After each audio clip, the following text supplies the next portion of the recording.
Good afternoon, Oakland and beyond. Yeah, it's been a hot minute since we've said good afternoon on this show.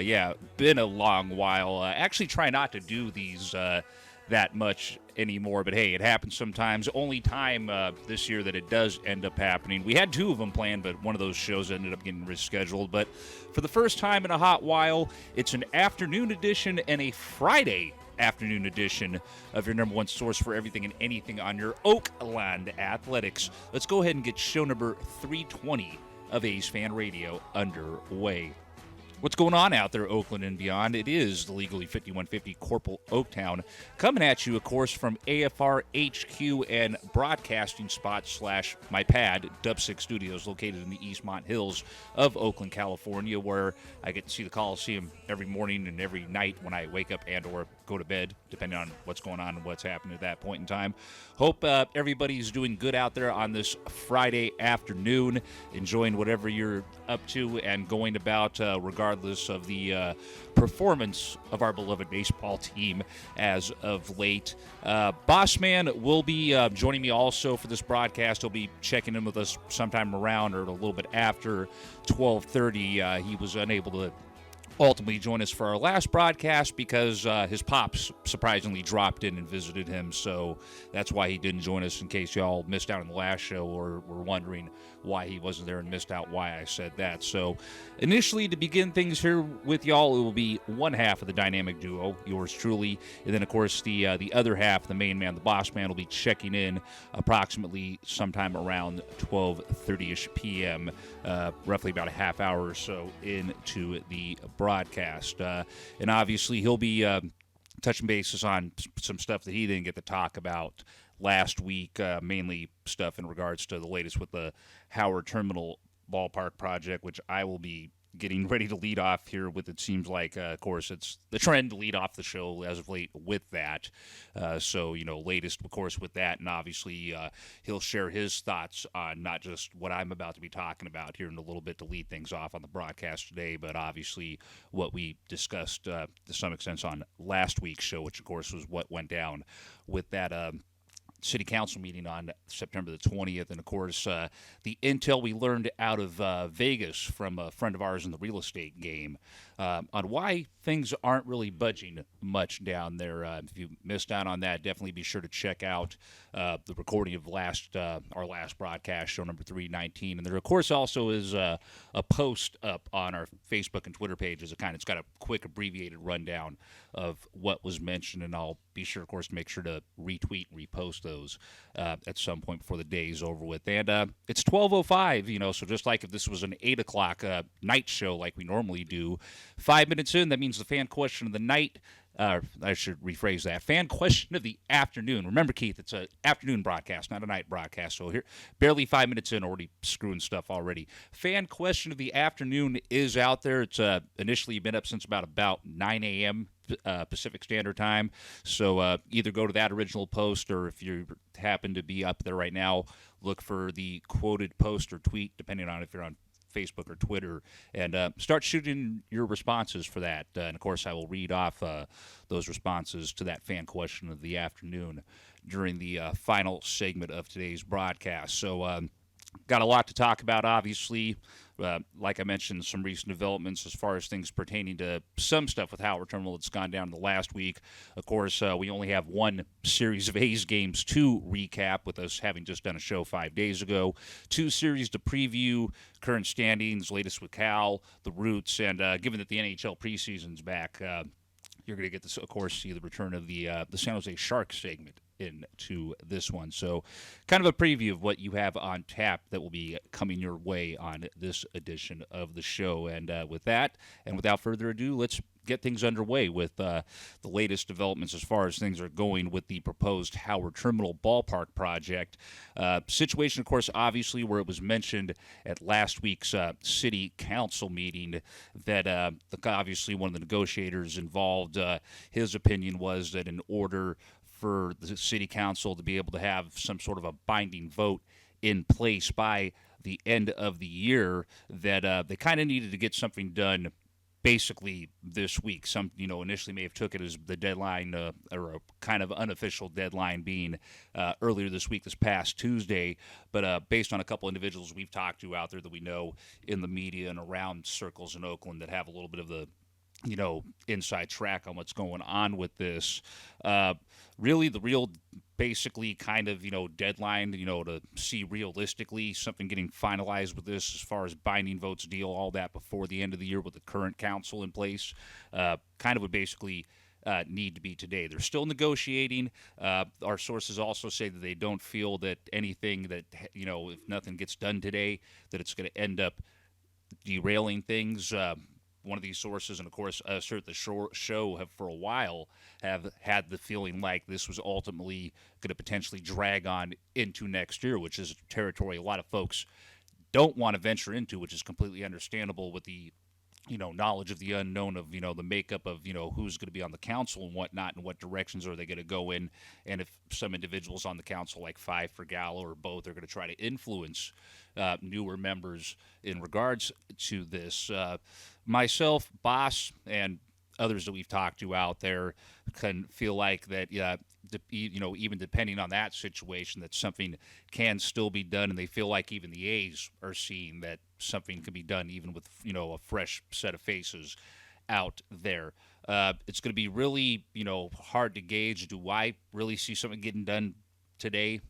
Highly doubtful. Be great if it did, because just the quicker this gets done, the better we can move along to finally getting the situation resolved and all that. But again, for a while now, it's just felt like that this was going to kind of, basically either get hammered out at the 11th hour at the end of the year or even drag on to next year. So we're going to continue to ultimately see what's going on with that. Other reason, of course, that we're updating y'all on recent developments is updates as far as things are going with the CEQA lawsuit that was filed by 3 parties against the EIR for the project.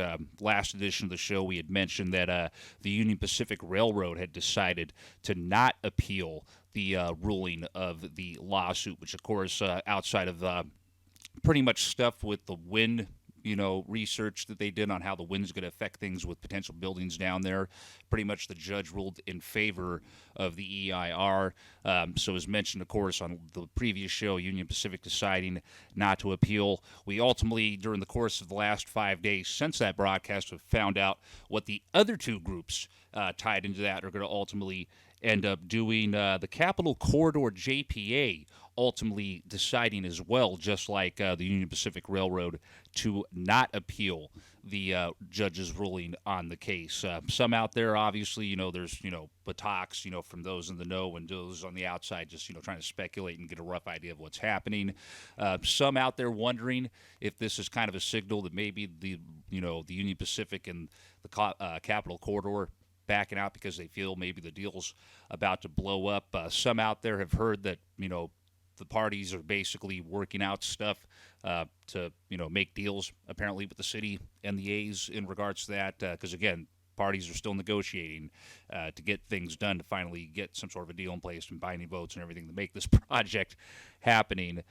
So, yeah, my sense is pretty much, and, the kind of the vibe I always got is that the railroads or the railroad groups that were going to be tied into all this would ultimately settle outside of court, not appeal a ruling against them, and just ultimately work with the city and the team to work out the issues they have and whatnot. And, of course, that document you're looking at on y'all's screens right now is the Capital Corridor Joint Powers Authority's response that they are not going to appeal.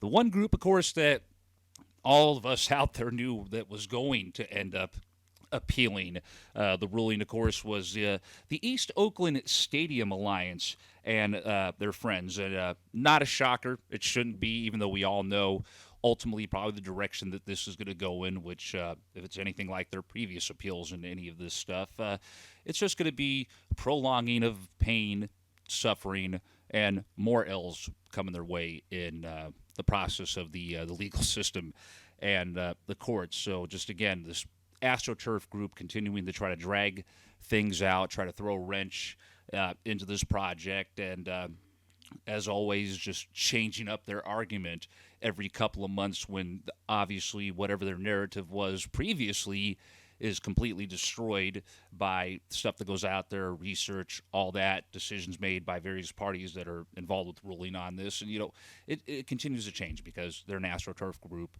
fronted by Blackstone, who, of course, was condemned by the United Nations for predatory loans against people of color. So, yeah, that's kind of a little bit of the background you all need to know if you didn't know about that. So, not shocked the East Oakland Stadium Alliance appealed the ruling of that lawsuit.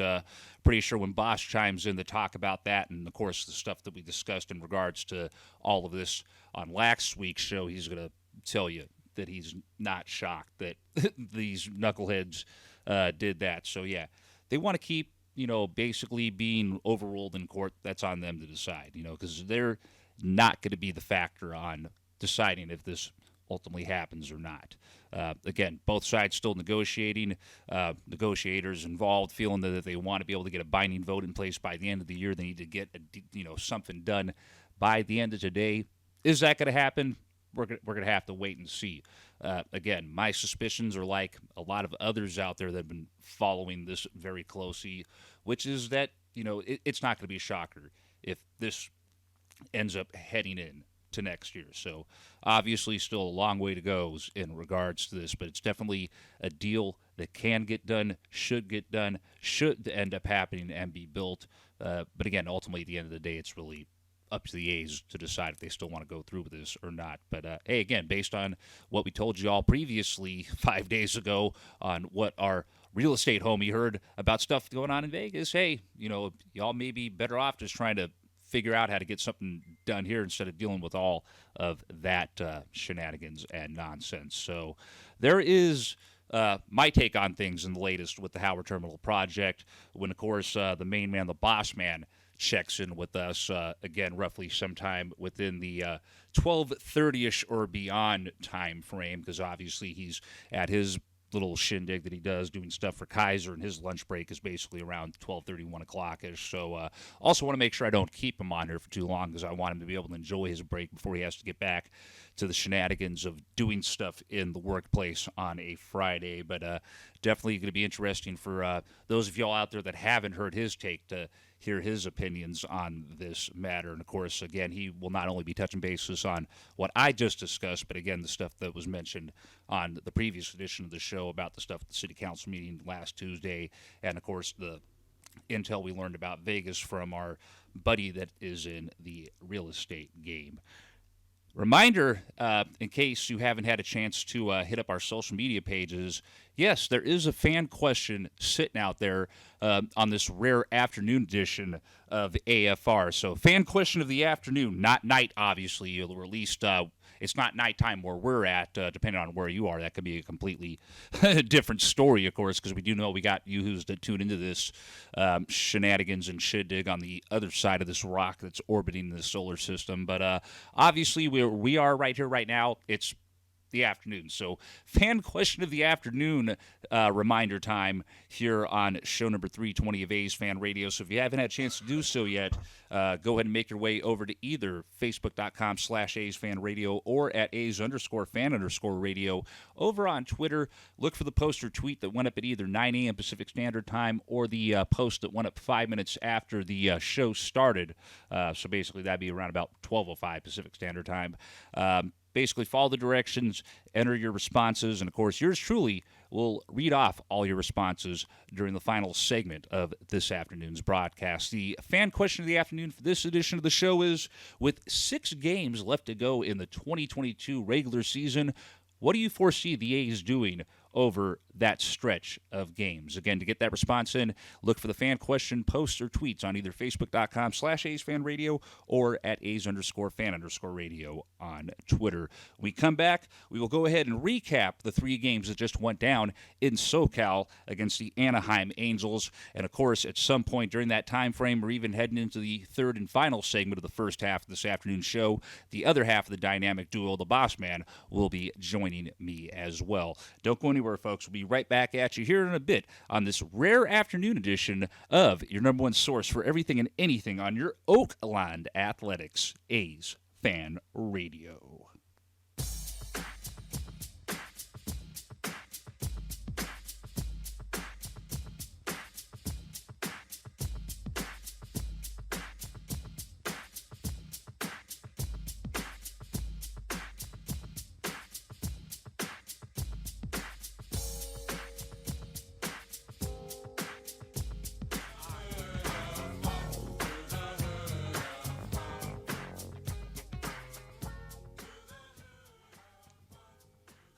Welcome back, ladies and gentlemen, wherever you may be tuning in from. Oakland, the East Bay, the greater Bay Area, the state of Cali, the 48 continental United States, the rest of the rock, the moon, who knows wherever you're somehow catching this madness from.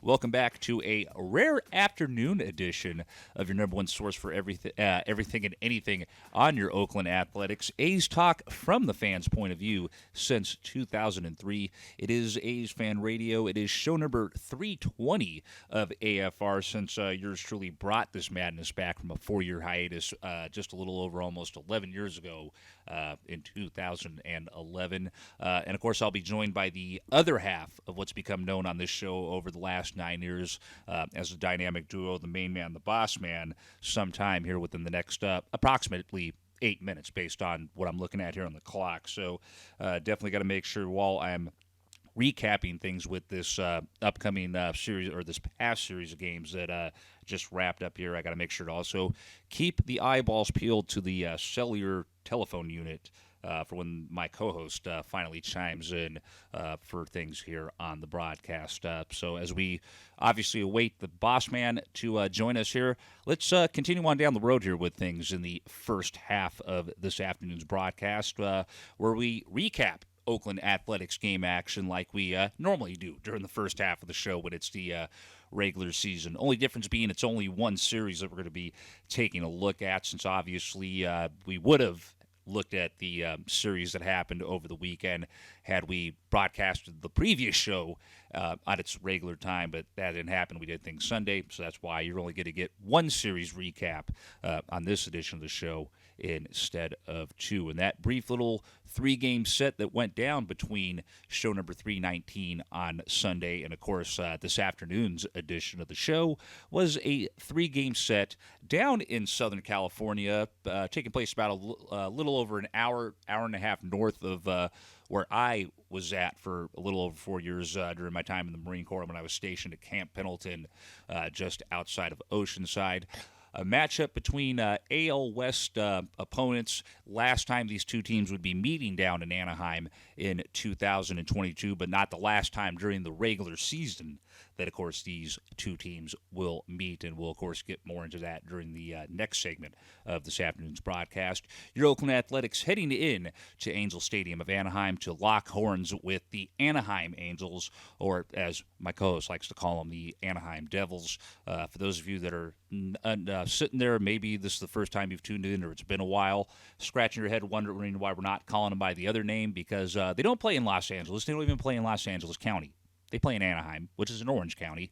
They're the Anaheim Angels. Now, if they end up getting moved to Long Beach at some point, then maybe that's a different story to call them the LA Angels at that point. But from our point of view, and I know we're not the only ones out there that think that, these punks are the Anaheim Angels, and we will forever refer to them as the Anaheim Angels until they end up leaving Anaheim, or if they potentially end up leaving Anaheim, because myself and Boss, we don't think that things are repairable down there, depending on unless, who comes in as a new owner. It's going to take a lot, I think, to get things done, to get something done down there, but ultimately we'll have to wait and see on things with that. But let's not jump back on that stuff. Let's focus on, of course, what went down with these two teams over the course of 3 games that were played out from this past Tuesday through yesterday, if I remember correctly. Sitting here waiting on the schedule to load from athletics.com because I forgot to set it up and switch it over to that. When I went into the break, I left it on things that I had up as far as what I needed for my notes for the Howard Terminal segment.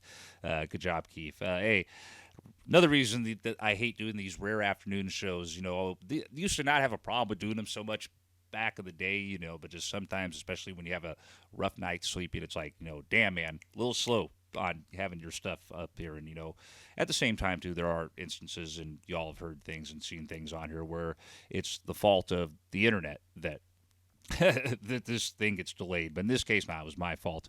Anywho, as mentioned, 3-game series between your Oakland Athletics and the Anaheim Angels taking place from this past Tuesday to yesterday, September the 27th through the 29th. Let's go ahead and take a look at what went down in the first game of this 3-game set, which, of course, took place on Tuesday, September the 27th. Now, in this instance, I'm actually waiting on the A's website to load the box score link that I just clicked on. And, waiting, still waiting, waiting. Ah, God. I just love technology. Good famous line from Spaceballs, and y'all should know what I'm referring to in that. I'm going to go ahead and be nice because, this might be a rare time where some kids might be tuning in. So I'm going to be personally try to not use as much obscenities as I can, but, can't promise anything. But I will try to watch at least during the first half of the show. Okay, there we go. Box score is finally up for the game that took place on Tuesday, the 27th, between your Athletics and the Angels. The first runs of the game would be scored in the top of the second inning by your Oakland Athletics. It would be a 3-run spot in the top of that second inning.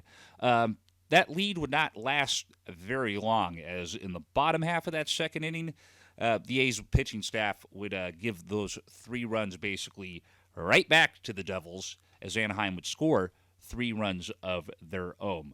Not own, my bad. Sorry there.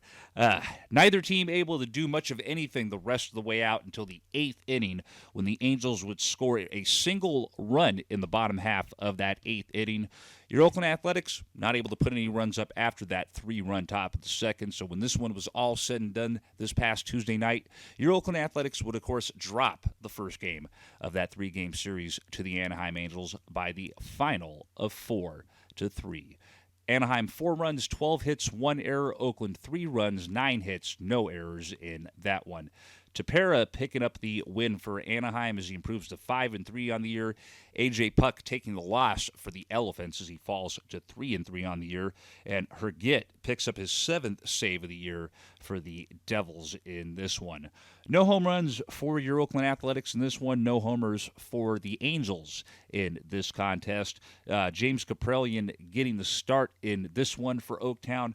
6 innings, gave up 10 hits, 3 runs surrendered, all 3 of those runs being earned. No walks. He did have 5 punch-outs. Didn't surrender any homers. That was, I guess, one positive you can look at out of this is that nobody gave up any homers, at least on the A's side of things. Again, nice to see him actually, get, back-to-back starts of 6 innings or more, because that's something myself, Chris Townsend, and a lot of you out there that follow this show have been stressing about being an issue with Kaprielian for not just this season, but stretching back into last year as well. Sear would come in and pitch 2/3 of an inning. Puck would come in for an inning and ultimately, of course, end up giving up the run that would cost the A's the contest in this one. So, unfortunately, AJ not helping his case at all yet again on the fact that some of us out there feeling that he's not really meant for inning situations like that. So I don't know. It's just it's been ridiculous trying to figure out AJ Puck after all these years, man. And then Pruitt coming in to pitch the final third of an inning for the A's pitching staff in this contest. So again, kind of unfortunately a little bit of a theme that we have seen this Oakland Athletics squad have over the course of the 2002 season. Plenty of games, regardless if that was within the confines of the Oakland Coliseum or at opposing teams' venues, where they, get on the board first, regardless of how many runs it is. And then not able to hold that lead, regardless if it's, the starting pitcher surrendering up runs or what shockingly, if you actually dig in and look at the numbers, a bullpen that has been actually better than originally expected to be in 2022, but that also doesn't change the fact that there have still been instances of the bullpen having meltdowns that would lead to the A's losing leads and ultimately losing games. And just it's been a theme that has continued on and on multiple times during the 2022 season. And just unfortunately another situation on this past Tuesday night where that ends up happening again. Let's go ahead and take a look into now what went down, in the second game of this 3-game set just down the road from where Disneyland and California Adventure and the entire Disneyland Resort is down there. It's literally like a mile. Forgot if it's east or west or whatever it is of where this damn stadium and where the Ducks play. Also, that's on the other side of the freeway north of Angel Stadium. Anyway, Game 2 of this 3-game series between your Oakland Athletics and the Anaheim Angels, which went down on Wednesday, September the 28th. it would be kind of similar to what happened the day before. Not as many runs being scored this time, but the A's would score first for the second game in a row, though it would be only one measly individual run. At least it lasted more than half an inning this time. They held a 1-0 lead until the bottom of the fourth inning, but then in the bottom of that fourth inning, the Angels struck for their first 3 runs of the contest, and basically similar situation to what played out on Tuesday. The A's not able to put anything up after getting that first run across in a game. So basically, 1 run is all the A's would put up, goose eggs from the second inning on as far as runs would be concerned. The Angels would tack on an insurance run, I guess you can say, just for the hell of it, in the bottom of the 8th inning as they take the second game of this 3-game series and obviously secure the series victory with that W as they defeat the Oakland Athletics on September the 28th by the final of 4-1. Anaheim, 4 runs, 7 hits, 1 error. Anaheim 4 runs, 7 hits, 1 error. Oakland 1 run, 5 hits, and no errors in that contest 2 nights ago. Lorenzen picking up the win for the Angels, improving to 8-6 on the year. Martinez taking the loss for Oakland. He falls to 4-6 on the year. And for the second game in a row, Herget picks up a save for the Angels, bringing his total on the year to 8. No home runs for your A's yet again in this contest. However, there was a home run hit by an Angel in this one, and 38th ding-dong doodle of the year, unfortunately, coming off the bat of Mike Trout. You also had Ward going deep for the second homer that the Angels hit in this contest, and overall for Ward, that was his 22nd homer of the year a couple nights ago. As mentioned, Martinez getting the start for the A's. He went 4 2/3, 5 hits given up, 3 runs, all 3 of those runs being surrendered. No walks, 4 strikeouts. He did give up one of the 2 homers that were hit by the Angels before he gave way to Selman, Ruiz, Snead, Pruitt, who ended up giving up the other home run in this contest, and AsFANRAdio ended up pitching the final third of an inning for the A's pitching staff in this one. So again, 4-1 final, A's fall, Angels secure the series victory, of course, with that W as they go up 2-0 over the green and gold in this one. And just, again, not shocking. I just mentioned it. It's been a common theme this year, unfortunately, regardless if it's 1 run or multiple runs, and regardless at what point in the contest it happens, we've sadly seen this story play out many, many times with this team in 2022 where, hey, we're going to score first, have the lead, and, that pretty much ends up being it. Same case in this one. So, back-to-back cases of the song that, unfortunately for this team right now, doesn't end.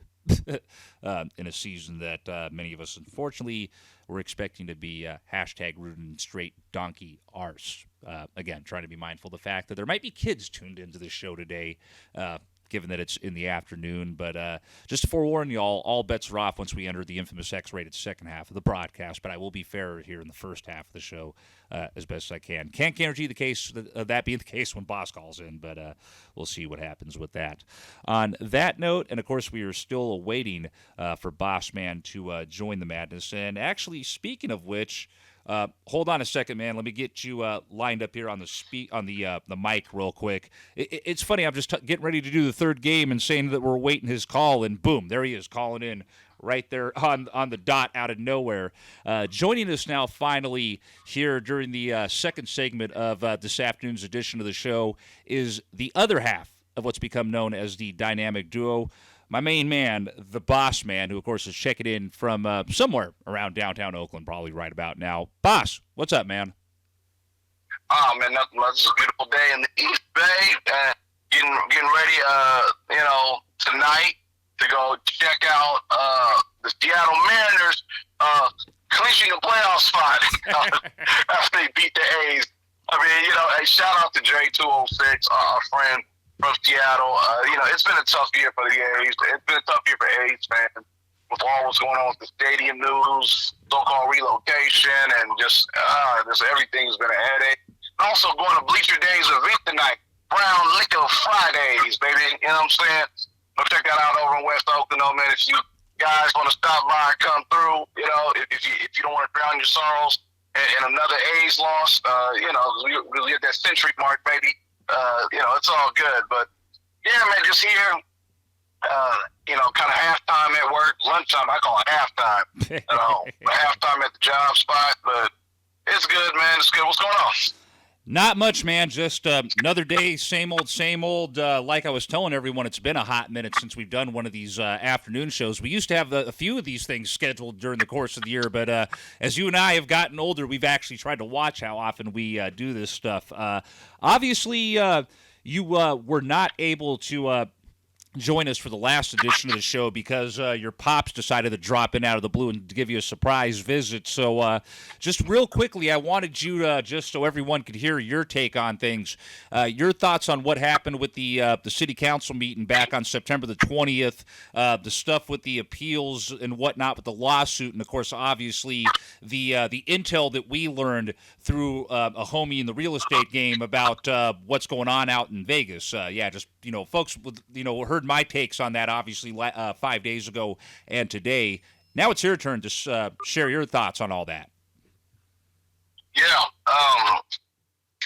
Well, September 20th, as I was telling people, I got the thing was going to happen.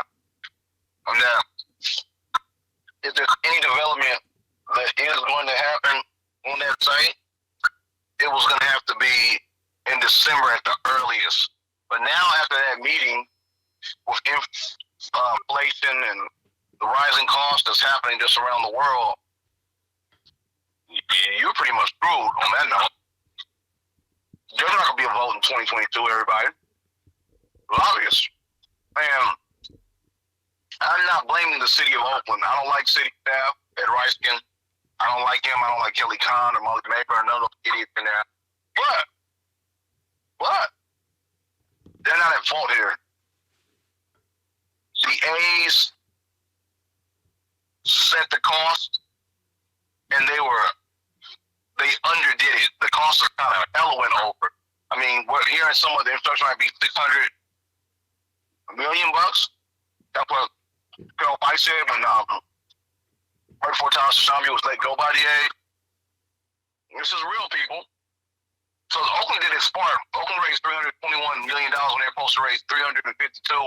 You can get $31 more million. Plus, they had other grants in the pipeline, you know, that are coming. But they were able to raise the money they needed.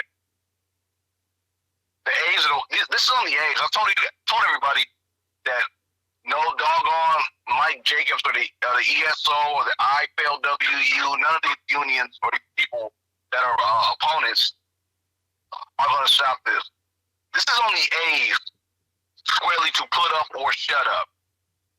And I don't think they expected the city of Oakland to find a way to mitigate any of the financial concerns to this level. And this without the county even signing on yet. So the A's did not really anticipate that. And now they're in a rock and a hard place. Vegas is wanting binding agreement, non-refundable deposits. And you know, once you do that and you don't go, whatever couple of millions that you spent for a land option or whatever that's non-refundable, you can't get that back. Once you shoot out a bullet, you can't put it back in the goddamn chamber. That's just the goddamn truth. So now they're in a tough spot. They got to figure out how you're going to get this money. You know, and if costs are rising here in the Bay Area, you think they're not rising out there in Las Vegas? This country's going to wait to another fucking recession. It's bad. And a lot of companies are going to be, and banks are going to be real leery about lending money or, you know, funding things. The A's know that. The city knows that. But the city did its part. City really did its part. I want people to understand that. So we are going to see what happens in coming days. I just really believe if you think there's going to be something that's going to happen in 2022 as far as a development deal, you must be crazy. Because Dave Campbell wanted something done before the election. And I was telling a friend of mine, I said, there's no way that's happening. I told him that 2 weeks ago. There's no way that's happening. So now, you tell me. You tell me what's next, everybody. This is going to go to a new mayor, a new city staff, a new city council. That's where we're at, man.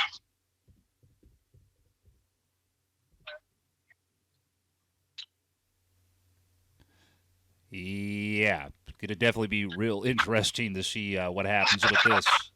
Boss, do you have any thoughts, by the way, on the A's performance this week, or no? I know everybody did not want to hear that. Everybody wanted Rosie, but I got to be honest. And a lot of people know this too. Remember, they said if we couldn't get a deal done by the week, you won't see a vote. In 2022, you're not seeing a vote. And this is the A's fault. The A's are purely to blame. The fans aren't, nor are the politicians. They've really done their part on trying to raise and all that stuff. But they can't do a development deal if there's no fucking proposal. What are they voting on to approve? Ain't one there. I won't tell you the names of city officials I talked to. Well, they said, what am I voting on? An idea? They actually need pen to paper, factual documents that delineate who does what, which faction does this, who's responsible for this. They need that stuff to do a deal. And the A's haven't produced it yet. Yeah, I'm done, man. I'm done. Boss, let me go ahead and before I let you get back to your quote-unquote halftime, before you got to get back to the work dig over there in downtown, go ahead and shoot everyone your final thoughts of the afternoon.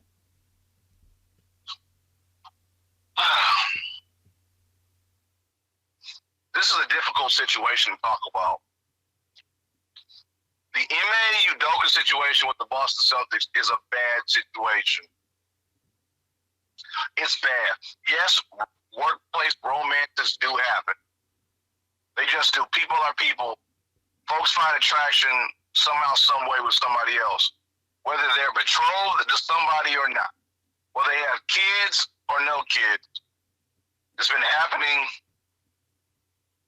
for thousands of years. It's going to continue to happen thousands of years after we are dead and gone, buried in the ground. But dude, you are a head coach of an elite sports entity. You're screwing somebody else's wife, allegedly. You're embarrassing your girlfriend and your son. Not smart, not too bright. You're embarrassing your players.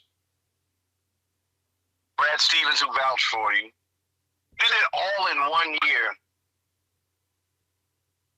because you just couldn't keep your dick, man, out of that woman. And allegedly, you guys got found out by the husband spying in on the door ring thing, or whatever. You can hear a conversation. But the situation, it doesn't just stop there. The fallout is bad. You're having women who weren't involved getting their names exposed, possibly getting them up in hot water with their husbands or their significant others. Bad.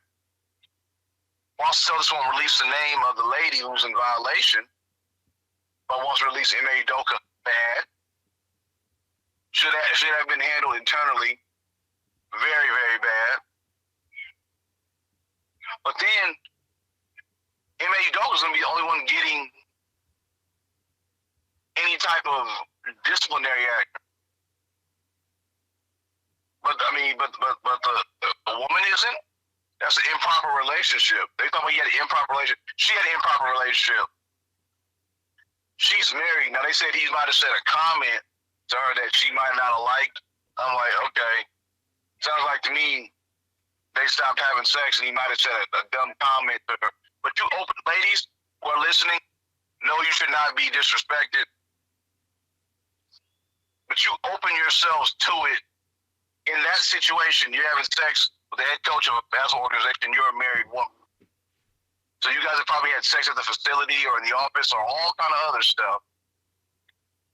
You open yourself to that by your decision, your bad decision. Her bad decision should be punished as well. Because he just didn't have sex with himself, I don't think.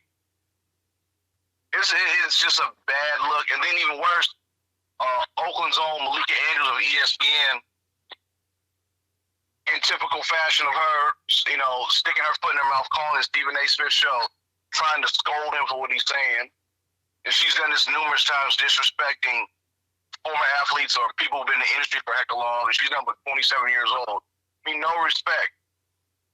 Everybody deserves respect.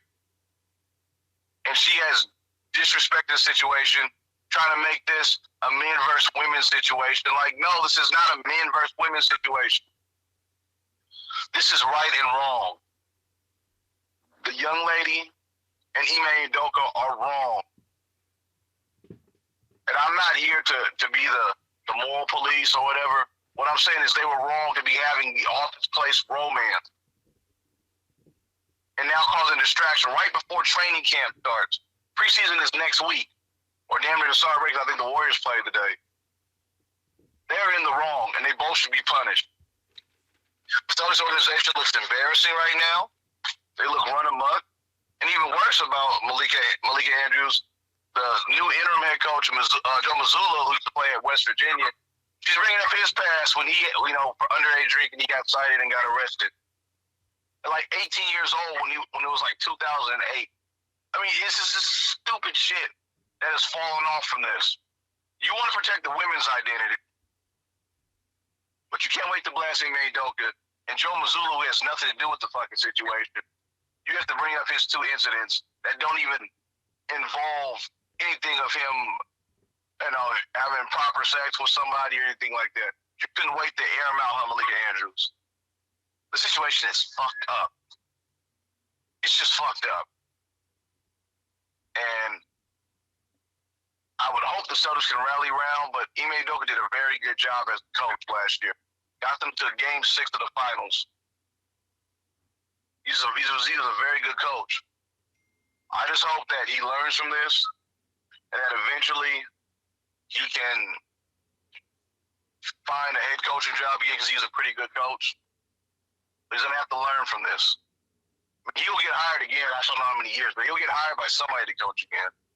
Todd Bozeman sure did from Cal.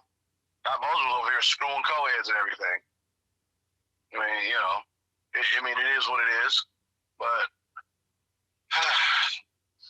just a disgusting situation. Very unbecoming of a basketball organization with the rich tradition of the Boston Celtics. Anyways, y'all, hope you guys have a good one. Last weekend of the baseball season. Can't wait to come with you guys next week to talk some playoff baseball. You guys take care. Boss man, thank you as always. You enjoy the rest of your halftime lunch break and getting back on the work grind over there in the DTO. Which means, of course, that means y'all are stuck with me solo for the remainder of this broadcast this afternoon. Let's go ahead and get ready to wrap up things with the game recaps for this edition of the show, and, of course, wrap up the second segment of the first half of this afternoon's broadcast as we go ahead and take a look now at the final game of that three-game series between your Oakland Athletics and the Anaheim Angels that, of course, went down last night at Angel Stadium. Situation that looked rather ugly, very ugly, in fact, for your Oakland A's. For the majority of the evening, this one, as they really flirted with some serious disaster over the course of the contest. The Angels would score first in this one, scoring their first two runs of the game in the bottom of the first inning. They would add on a single run in the bottom of the third and a single run also in the bottom of the sixth. Your Oakland Athletics were held not only scoreless, but basically hitless for the majority of this contest. They did not score any runs at all through the first 8 innings of the game, and Shohei Ohtani went 7 2/3 of an inning, 7 2/3 innings in this one before your Oakland Athletics would finally register their first hit of the contest with 2 outs in the top of the 8th inning. So the A's able to keep that 31 plus going on 32-year streak going of not being no hit in a game. Of course, the last time that happened was a combined no hitter thrown by the Orioles back, and I believe it was like 91 or something like that. So that streak, at least, still alive for the green and gold. Unfortunately, though, when this one was all said and done, they would, by the way, actually get 2 runs on the board before the game would it be over with. But that would not be enough to overcome the deficit in this one. That was only enough to cut that deficit in half. 2 is not enough to beat 4, unfortunately. Your Oakland Athletics, while they do avoid being no-hit in this one, they end up taking the loss when this contest is all said and done, losing to the Anaheim Angels by the final of 4-2. Anaheim 4 runs, 13 hits, no errors. Oakland 2 runs, 3 hits, no errors in this contest. And of course, unfortunately, with this loss, it is only the second time since the franchise moved out to Oakland in 1968 that it has happened. But unfortunately, for the first time since 1979, an Oakland Athletics squad has reached the 100-loss plateau in a season. As mentioned, this is only the second time in the Oakland history of the franchise that it has happened. It's happened 15 times total overall, 11 of those times being while the team was in Philadelphia from 1901 to 1954, and then the other 4 incidents of 100-plus loss seasons taking place over the course of 4 years during the years that the A's were in Kansas City from 1955 to 1967. Hate to say it, not really shocked by it, unfortunately.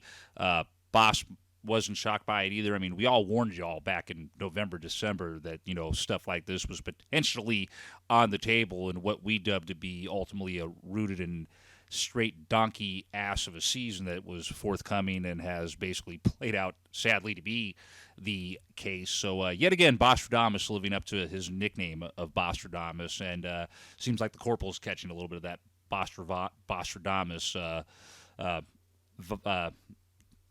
don't know what the word I'm looking for, but yeah, just it sucks. It is what it is, but again, just with the way this team has performed this year, are you really surprised? Hate to say it, but we're not, and sadly, y'all unfortunately should not be either. Fan question of the afternoon. I almost said night again. Afternoon, because this isn't a night show. Well, it might be nighttime if you're somewhere else on the planet listening, but right here in the Bay Area, it's afternoon. So fan question of the afternoon.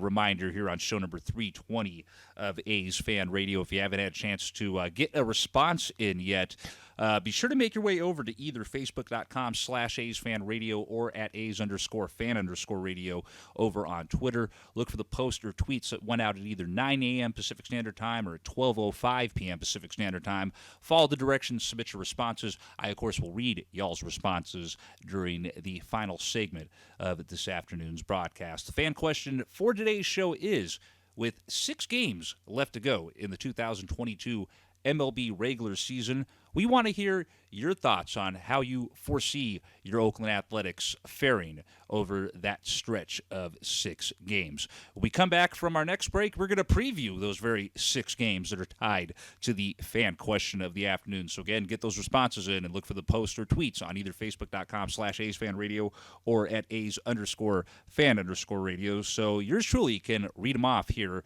at the end of the broadcast. When we come back, preview of the final 6 games of the year for your Oakland Athletics, and of course also the most recent roster transactions since we last came at you 5 days ago. Don't go anywhere. We got that, and of course still the infamous X-rated second half of the show to come here on show number 320 of your number one source for everything and anything on your Oakland Athletics, A's Fan Radio. Some people call me the space cowboy. Yeah. Some call me the gangster of love. call me Maurice, 'cause I speak of the pompatus of love.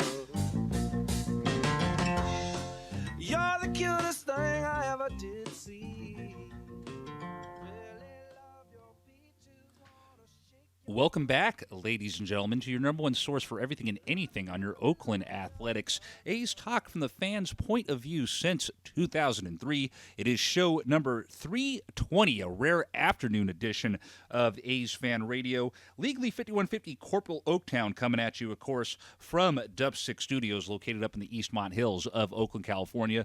Main man, the boss man, joined in briefly for a bit during the previous segment of this afternoon's show just to touch base on his take on things with the Howard Terminal Project and, of course, share some thoughts lingering on his mind with stuff outside of A's baseball and whatnot during his final thought. That, of course, means y'all are stuck with me solo for the remainder of the broadcast if you didn't catch that or hear that during the previous segment of the show. On that note, let's go ahead and get things wrapped up here with the final segment of the first half of this afternoon's broadcast because we, of course, still have the good old infamous X-rated second half to come your way after this. Preview, of course, of the final 6 regular season games for your 2022 Oakland Athletics because obviously, with a 100-loss season on the table right now and what could easily end up being 100-plus losses before it's all said and done next Wednesday here at the Coliseum,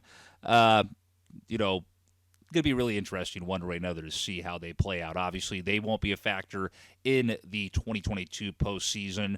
Boss and I will still be doing postseason editions of the show, obviously, because why the hell not? Boss and I like talking baseball.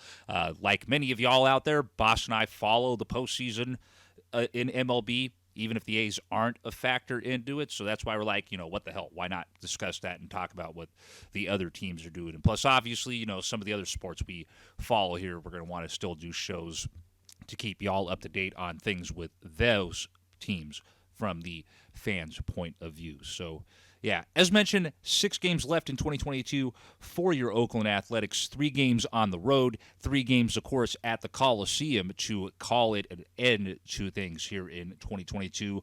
Those 3 final road games of the year will happen up in the Pacific Northwest in the backyard of our good friend Dre 206 as the A's will be heading up to the 206 for the final time this season to battle it out at T-Mobile Park in Seattle, Washington against the Seattle Mariners. 3-game set, of course, that will take place tonight through the weekend. Game 1 of the series, of course, tonight at 6:40 p.m. Pacific Standard Time from up there at T-Mobile Park in Seattle, Washington. Want to go ahead and make sure to mention this and throw this back up there again for y'all to see. For anyone near the downtown Oakland area or making their way to Oakland this afternoon, the Oakland 68s, A's Cast, and the Oakland Athletics are holding a joint combined effort watch party over at the Athletic Club, which is located at 59 Grand Avenue in Oakland, California, today for that nightcap that will be going on later this evening between your Oakland Athletics and the Seattle Mariners. A's Cast Live will be broadcasting there from the Athletic Club starting at approximately 4 p.m. So if you get there around 4, you can check that out, see Chris Townsend and the gang doing their shindig right there on A's Cast during the course of the afternoon. Then stick around, of course, with members of A's Cast. I don't know if anyone from the A's is going to be there or not, but of course the good old friends at the Oakland 68s will be there as well to partake in and watch the final Friday regular season contest that will be played for our beloved green and gold. Definitely make your way down there. Check that out tonight if you're in the area and you can. I had hoped to make it down there for that one, but I'm kind of going to be most likely just staying over here in the deep east in case my parents need help or need anything, because I just found out now that my brother, the youngest of the 3 siblings, is now the last of the siblings to have avoided getting the infamous COVID-19. Yeah, my sister just came down with it and is battling it right now. So, yeah, I got to keep myself on standby since my parents happen to be not too far from where Dub 6 Studios is in case they need a hand with stuff, because obviously, Dad's health issues, Mom's still recovering from injury she also sustained in that whole fire that killed my aunt a couple years ago. So, again, had hoped to be there for the watch party, but got to go keep my eyes and ears open for stuff with the family. So those of you that are going to be going, have fun, stay safe, enjoy your time out there with the 68s, the guys at A's Cast, and I guess, maybe, who never knows, maybe Stomper's there, so I guess at least one figure or person or thingy from the A's will be there for that. So, again, that's tonight for, of course, the game between your Oakland Athletics and the Seattle Mariners, which is the first of a 3-game set up in Seattle over the course of the weekend. That 3-game series, of course, will drag into the first weekend of October with Game 2 of the series going down tomorrow, Saturday, October the 1st at 1:10 p.m. Pacific Standard Time up there at T-Mobile Park. And, of course, the finale of that 3-game set will be on Sunday, October the 2nd at 1:10 p.m. Pacific Standard Time. Hey, that's a couple hours tentatively before I'll be doing the other podcast that I'm a part of, the Bear Raid. But that's, of course, if it's more than just me doing the Bear Raid, if it's just me hosting that Bear Raid solo again, then I might just bump the show down to 8 o'clock Sunday night. But, yeah, that's what's going down for the 3 games in the Pacific Northwest. You already heard Boss mention that he's going to be hanging out with Bleacher Dave and some folks watching the game tonight, and is not going to be shocked at all to see the Mariners clinch a wild card berth when it's all said and done. And as well, just like Boss said, congrats in advance to our friend Dre 206. It's been a hot minute, man, since they have seen that team go to the playoffs up there in the 206. The year they won 116 games in 2001 is the last time the Seattle Mariners went up there. He probably would be a little bit more happier with them firing on all cylinders going into this versus how they've been playing as of late, because he was pretty annoyed with the performance that went down between these two teams the last time they met, which was very recently, in fact, just a little over, it was last week, basically, basically a little over 8 days ago, the A's wrapped up a series with the Mariners here at the Coliseum where they took 2 out of 3 against Seattle. Since then, they lost 2 out of 3. Oh, wait, no, my bad. I'm looking at the A's side of things. But, yeah, Seattle losing 2 out of 3 in that previous matchup against Oakland. Just overall leading up to this point, it's like, just kind of limping into the postseason, which is never really good at all for the most part. You've heard us, share our take on that when, unfortunately, that's happened to us during the years. So Dre annoyed with that, completely understandable. Feel you on that from experiencing that ourselves as baseball fans. But nonetheless, it's, great to see, especially someone that we've known for so many years, get a chance to see his team make a crack and a run at some postseason baseball for the first time in a very long time. It would be nice to see the A's play spoilers, not trying to sound like an ass, Dre, just, in past years of the show, that would be the take, because of different, makeups of the team and how things have been going on with the way these teams have been in the past. But that kind of goes out the window, really, at this point. Again, like Boss, I'm not going to be shocked that they win tonight, get into the playoffs, and, I'm not going to be shocked if they get a little bit of a revenge and take 2 out of 3 against Oakland over the weekend, or even sweep Oakland over the weekend and kind of, feed off of, taking advantage of this Oakland A's team having just been swept in Anaheim. Would be nice to see that not be the case, but again, this is a playoff caliber team that the A's are going to be facing tonight through Sunday up there in Seattle. So best of luck to you guys, and safe travels to all you A's fans up there that might be making the trip up to the 206 for those final 3 weekend games of the regular season up there. After that series in the 206 wraps up, of course, the Oakland Athletics will come back home to play their final 3 regular season home games and, of course, their final 3 regular season games of 2022 here at the Oakland Coliseum.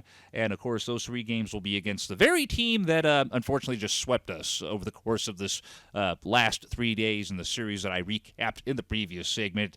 The A's will be ending the 2022 season hosting the Anaheim Angels at Rickey Henderson Field at the Oakland Alameda County Coliseum.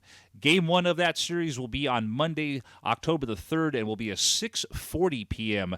First pitch over there. It also will, of course, be a National Disability Employment Awareness Night over there at the Oakland Coliseum. Game 2 on Tuesday, October the 4th, same start time as Monday. That will also be a 6:40 p.m. Pacific Standard Time first pitch.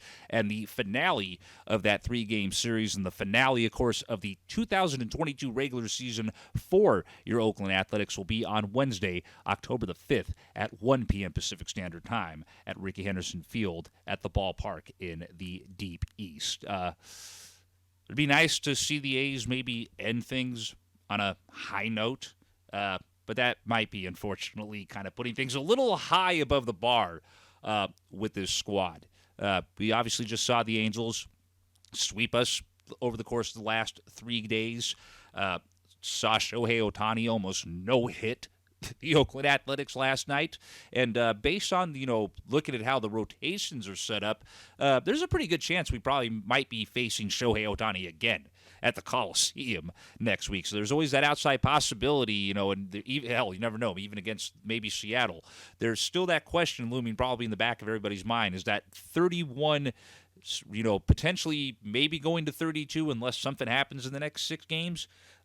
Is that streak of avoiding being no-hit going to finally come to an end in 2022? Most likely, if it does, it would probably be in a game where Shohei pitches. But, maybe there's a situation where because of, them, wanting to, I don't know.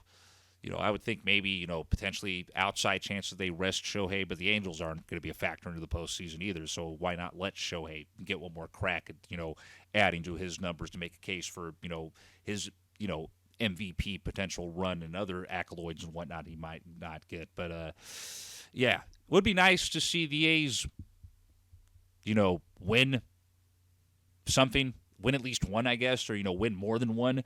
But the reality is, don't be shocked if those final 3 games of the regular season at the Oakland Coliseum play out similar to how the 3 games down in Anaheim just ultimately played out. Y'all, of course, know where to go if any of y'all are interested in making the trip out to the ballpark for those final 3 games, athletics.com/tickets, or whoever the bloody hell y'all go to get your tickets for Oakland Athletics games. Again, as mentioned, of course, 3 games on the road, 3 games at home to close it out.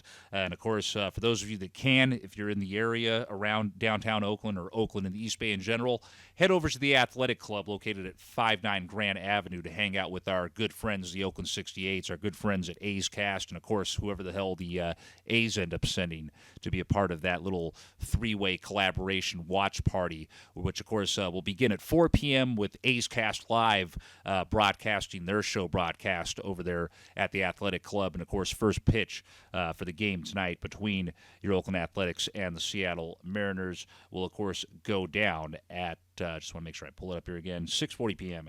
Pacific Standard Time. And that wraps up the final preview of games for your Oakland Athletics in 2022. Pretty sure that most likely next show, maybe we'll, obviously not have any more A's games to preview at that point, but we'll probably preview, I guess, what's going to be happening with the first set of things with games in the postseason, a little bit of a week ahead of our postseason editions of the show that we're going to be doing this year. So obviously, final recap version of things for the A's, but not the final preview and of things for games for the Oakland Athletics. It won't be the final time we preview baseball games, though, of course, because I mentioned obviously we'll have playoff games to probably preview next week and over the course of our 2022 playoff editions of A's Fan Radio.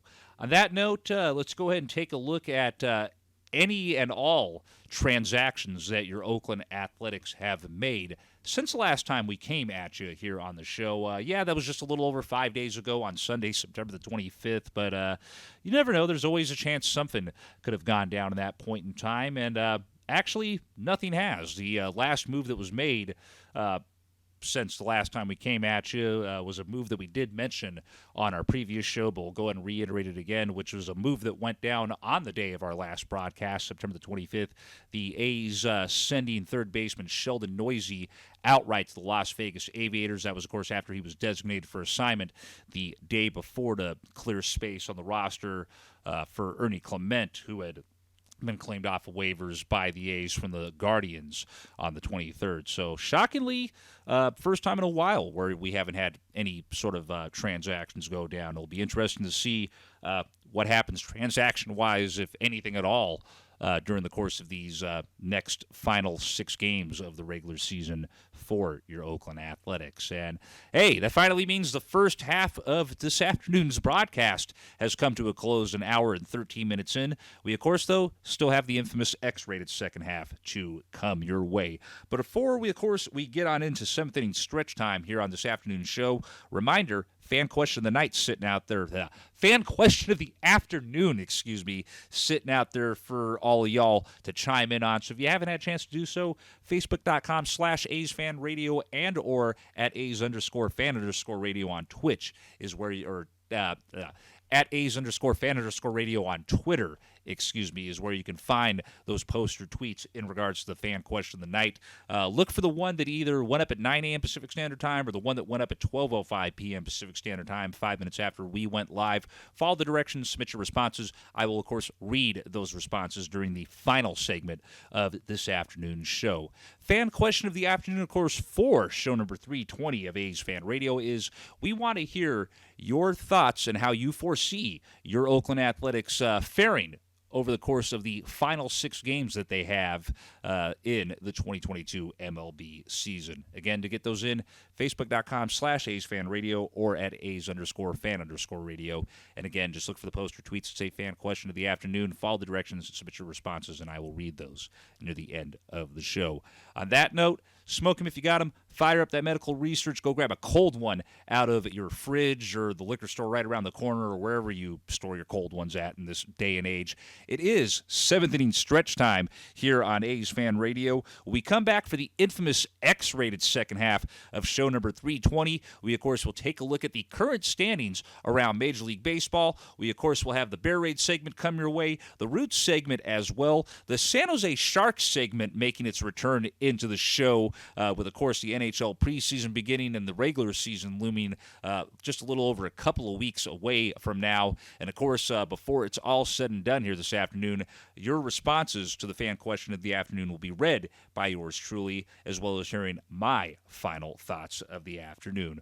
We'll be right back at you here in a bit on show number 320 of your number one source for everything and anything on your Oakland Athletics, A's Fan Radio.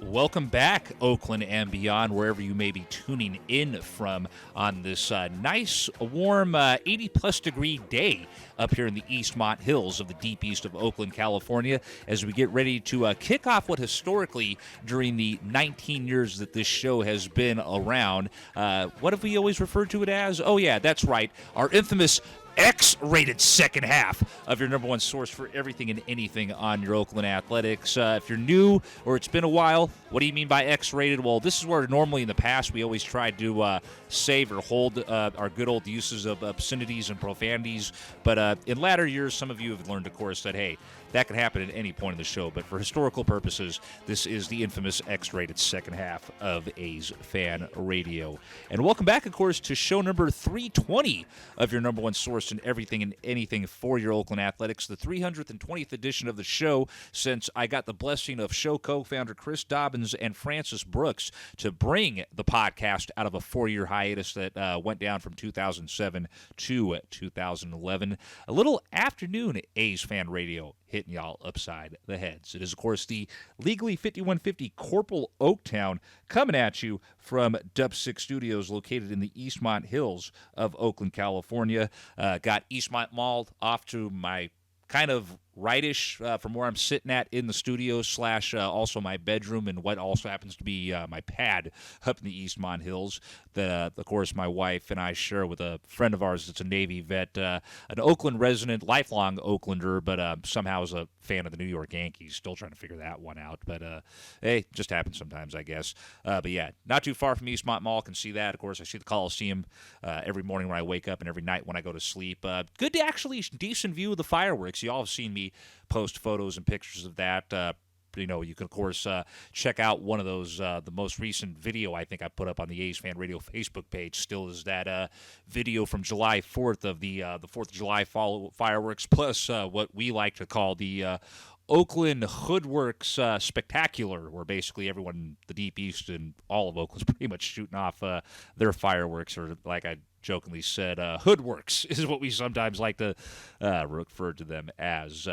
Main man, the boss man, who, of course, alongside me over the course of these last 9 years since 2003, have formed what's become known as the dynamic duo, joined me for a brief couple of minutes during the second segment of this afternoon's shows. Of course, he was on his lunch break, or what he likes to call his halftime break from the job over there with Kaiser in downtown Oakland. Definitely, of course, we'll be looking forward to looking ahead to what's going on with the postseason, even though the A's aren't going to be a factor in it this year. But as mentioned, of course, we will be doing playoff editions of A's Fan Radio, taking a look at what the teams that will be playing in the postseason will be doing over the course of things starting on, I think the first playoff edition of the show is going to be on, as I pull up my little handwritten version of the show's broadcast schedule. First playoff edition of the show will be on October the 13th, with other editions scheduled for October the 20th, October the 27th, November the 3rd, and then the final playoff edition of the show, basically the Thursday after the World Series wraps up on November the 10th, and then probably, I'm guessing, either the end of November or maybe even just wait till the beginning of December or to do a season in review edition of the show, or we'll figure that out. We still got plenty of time to figure out when exactly we want to do our 2022 season in review for the A's. Might do it the week after that final playoff edition of the show, but that's pretty much what's on tap as far as postseason editions of AFR, with technically our final regular season broadcast coming at you next week. And, of course, we'll have more info on that coming your way later in the show. On that note, let's go ahead and get the infamous X-rated half of show number 320 underway with what we normally get the X-rated second half underway with when it's the regular season here on AFR. And that's taking a look at what the current standings look like around Major League Baseball. Obviously, when we last checked in with you, there were a couple of teams that have clinched playoff berths or potentially division spots. A few more, obviously, have gotten into the mix since then, and obviously many more being eliminated from playoff contention potentials if they hadn't been so yet already. We'll, of course, start off over in the American League, because that's, of course, the league that your Oakland Athletics have resided in since the AL was founded back in 1901. And we'll, of course, begin with their division, the AL West, where right now, of course, the division was, of course, clinched already by the Houston Astros. I believe that they had clinched it by the time we had discussed things already 5 days ago here on the show. At this point in time right now, going into the final week of the 2022 regular season, the 2022 division champion Astros sit on top with a record of 102-54. The Seattle Mariners, of course, who will be playing your Oakland Athletics in 3 games over the course of this upcoming weekend, are in the second spot at 85-70, and they're, of course, still in the mix for a wild card berth. The Anaheim Angels are in the third spot with a record of 70-86. The Texas Rangers in the fourth spot with a record of 66-89, and sitting in last place in the AL West with a record of 56-100 are our beloved Oakland Athletics. AL East looks like this at this point in time. The New York Yankees, of course, have clinched the East with a record of 96-59 with a week of games left to go. The Toronto Blue Jays are in the hunt for a wild card spot as the Blue Jays have clinched a playoff berth with a week's worth of action left to go. The Blue Jays currently in the second spot of the East with a record of 87-69. The Tampa Bay Rays in the third spot in the East right now with a record of 85-71. The Baltimore Orioles in the fourth spot with a record of 80-76, and sitting in last place with a record of 75-81 in the AL East are the Boston Red Sox. Finally, to wrap up the this show's edition of the AL regular season standings before we, of course, take a look at what the wild card standings are looking like right now, here's how things are looking currently over in the AL Central. The Cleveland Guardians, not the Chicago White Sox and not even the Minnesota Twinkies, the Guardians clinched the AL Central in 2022. They have a record of 88-68 with a week left to go in the regular season. The White Sox are in second with a record of 77-79. The Minnesota Twins are in third with a record of 76-80. The Detroit Tigers are in fourth with a record of 63-92. And in last place in the AL Central, just one loss worse than those fourth place Detroit Tigers, are the Kansas City Royals at 63-99. That, of course, wraps up the standings, but that's the division standings. Let's go ahead and take a look at what the wild card is shaking up to look like here with a week left to go in 2022. Only wild card team that has clinched a berth in the postseason right now is the top-seeded Toronto Blue Jays. The Seattle Mariners currently, of course, have the second wild card spot at this point in time, with the Tampa Bay Rays holding down that third and final AL wild card spot. The only team right now in the AL that is still on the outside looking in, though, they're facing an elimination number of 2 heading into the final week of the season, are the Baltimore Orioles. They are 5 games out from that final wild card spot, but again, their elimination number is 2 at this point, so it could be all said and done within the next couple of days for that Baltimore Orioles team, and then just basically it's going to be up to, I guess, where Seattle and Tampa Bay end up placing as far as things go. So one wild card team locked in for sure at this point, pretty much waiting to see who the other ones are going to be when it's all said and done in the AL. And Baltimore right now is the lone team on the outside looking in that's still in contention for a postseason berth. But again, their wild card elimination number has dropped down to 2 with a week's worth of games left to go. Let's go ahead and move over from the AL side of things to the NL side of things and take a look at what the current standings look like over in the senior circuit. My bad, the AL circuit's the junior circuit.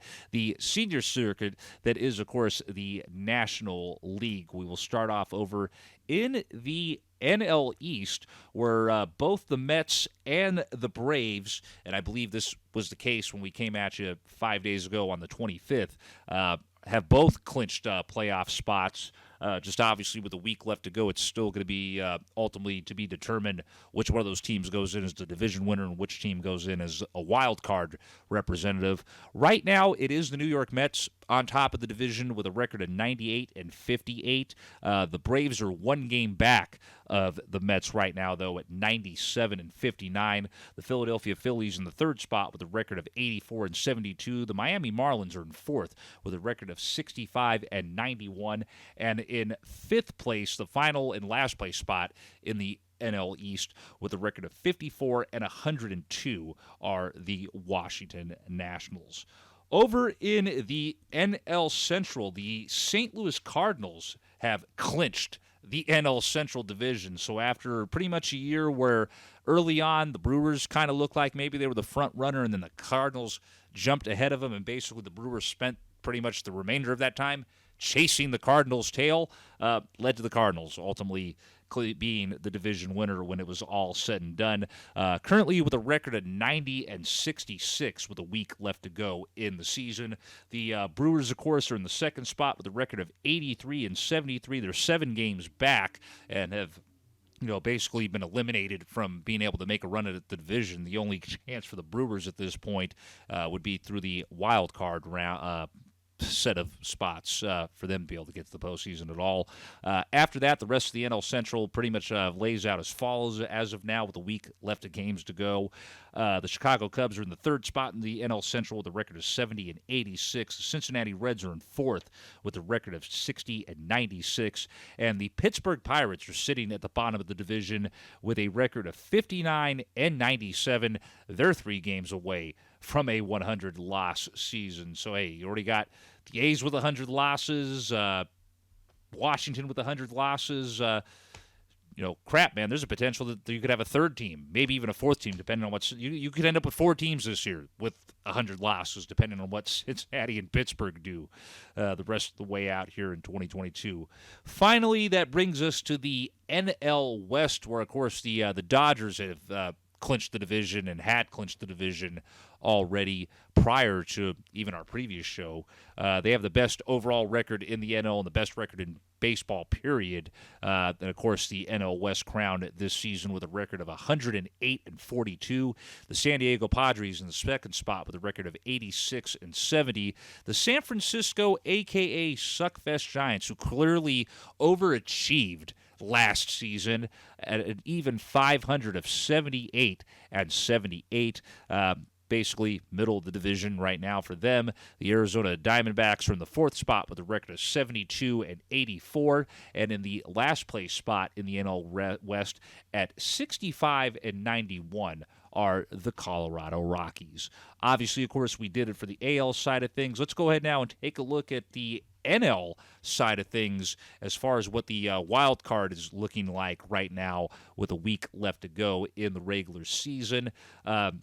As mentioned, it's kind of similar to how things are over on the AL side of things. You've only had one team that potentially has gotten eligible as a potential wild card rep to clinch a wild card berth, that right now being the Atlanta Braves. But hey, only one game separating those defending World Series champions from last year and the current division leader over there in the East in the Mets. So, you never know. Things could happen, could suddenly change. And, when we come at you next Thursday, it might be the Braves sitting there as the division winners and the Mets as the wild card instead. But at this point in time, the wild card top seed currently belonging to the Atlanta Braves, who, as mentioned, the Braves have clinched a playoff berth themselves. They basically have a 13-game advantage on that top wild card spot. San Diego Padres currently have the second wild card spot, and the Philadelphia Phillies, who can't really make up their mind if they want to lock that down or choke it away here in the final weeks of the season. The Phillies have the third wild card spot for this point in time, but you got the Milwaukee Brewers basically one game back of them on the outside looking in. So, Philly's got to watch it, man, especially, if I'm those Brewers, I would be, trying to take advantage and win as many games as I can during the course of this last week with how Philly's been sputtering as of late. So, yeah, the Phillies really need to get their act together, or they could potentially see themselves in the Brewers' flip-flopping spots before things are said and done come next week. The Giants are still somehow in the hunt at this point in time for a wild card elimination number of 1. So basically all it takes to this point is just, them losing, and that's it for them. And that probably, will be the case. I don't see them somehow getting things together here. And the reality is that's a team that's staring a rebuild in the face, I feel, after overachieving next year. Again, I'm not a fan of that pumpkin-colored team across the bay. I'm just sharing my perspectives as a overall fan and student of the game of baseball. That team in San Francisco needs to rebuild, pure and simple. So Giants still technically alive, but at one game elimination number for them. The Brewers have a better chance of getting in there than the Giants do at that point in time. So, yeah, NL wild cards right now, Atlanta, San Diego, Philadelphia, the Brewers realistically being the only team on the outside looking in. San Francisco still there for right now, but one game elimination number, and they'll probably be done before the week is over with. And that wraps up this show's edition of the current standings around Major League Baseball. Definitely going to be interesting to see finally when we come at you next Thursday night what the final picture looks like for the divisions, the wild card winners, and obviously getting a rough idea looking ahead to who's going to be squaring off over in the AL and the NL in the 2022 MLB postseason. Reminder, yet again, there is a fan question of the afternoon sitting out there if you haven't had a chance to get around to responding to it. So, hey, take advantage. Do that right now. Facebook.com/AsFAnRadio or at As_fan_radio is where you can find those that fan question of the afternoon posted. Look for the post or tweet that went up at either 9 a.m. Pacific Standard Time this morning or the one that went up at 12:05 p.m. Pacific Standard Time this afternoon, just about 5 minutes after we came on the air. Follow the directions, submit your responses. I, of course, will read any and all responses that are on either the Facebook or Twitter version of that fan question of the afternoon during the final segment of this afternoon show. And, of course, the fan question of the afternoon for this edition of A's Fan Radio is, with 6 games left to go in the 2022 regular season, we want to hear your thoughts on how you foresee your Oakland Athletics faring over those final 6 games. Again, to get that response in, Facebook.com/AsFanRadio or at As_fan_radio over on Twitter. And again, just look for the post or tweets that say fan question of the night in some form or capacity. Just follow the directions, get those responses in, and I will read those at y'all at the end of this show. We come back, Bear Ray time here on AFR, as of course we will yet again, I know we did 5 years ago, or not 5 years ago, 5 days ago, we kind of already took a look ahead at what's going on with what Cal will be doing tomorrow up in Pullman, but still a few things I want to touch base on with that, and plus, hey, a bunch of guys from Cal actually won some awards as a result of their performance last weekend up in Strawberry Canyon. So yeah, Cal football talk coming at you on the segment edition of the Bear Raid in a bit here on the show. And of course, before we get on out of here, we still got the Roots segment, the return of the Sharks segment, and of course your responses to the fan question of the afternoon being read by me, and my final thought still to come your way here on show number 320 of your number one source for everything and anything on your Oakland Athletics, A's Fan Radio.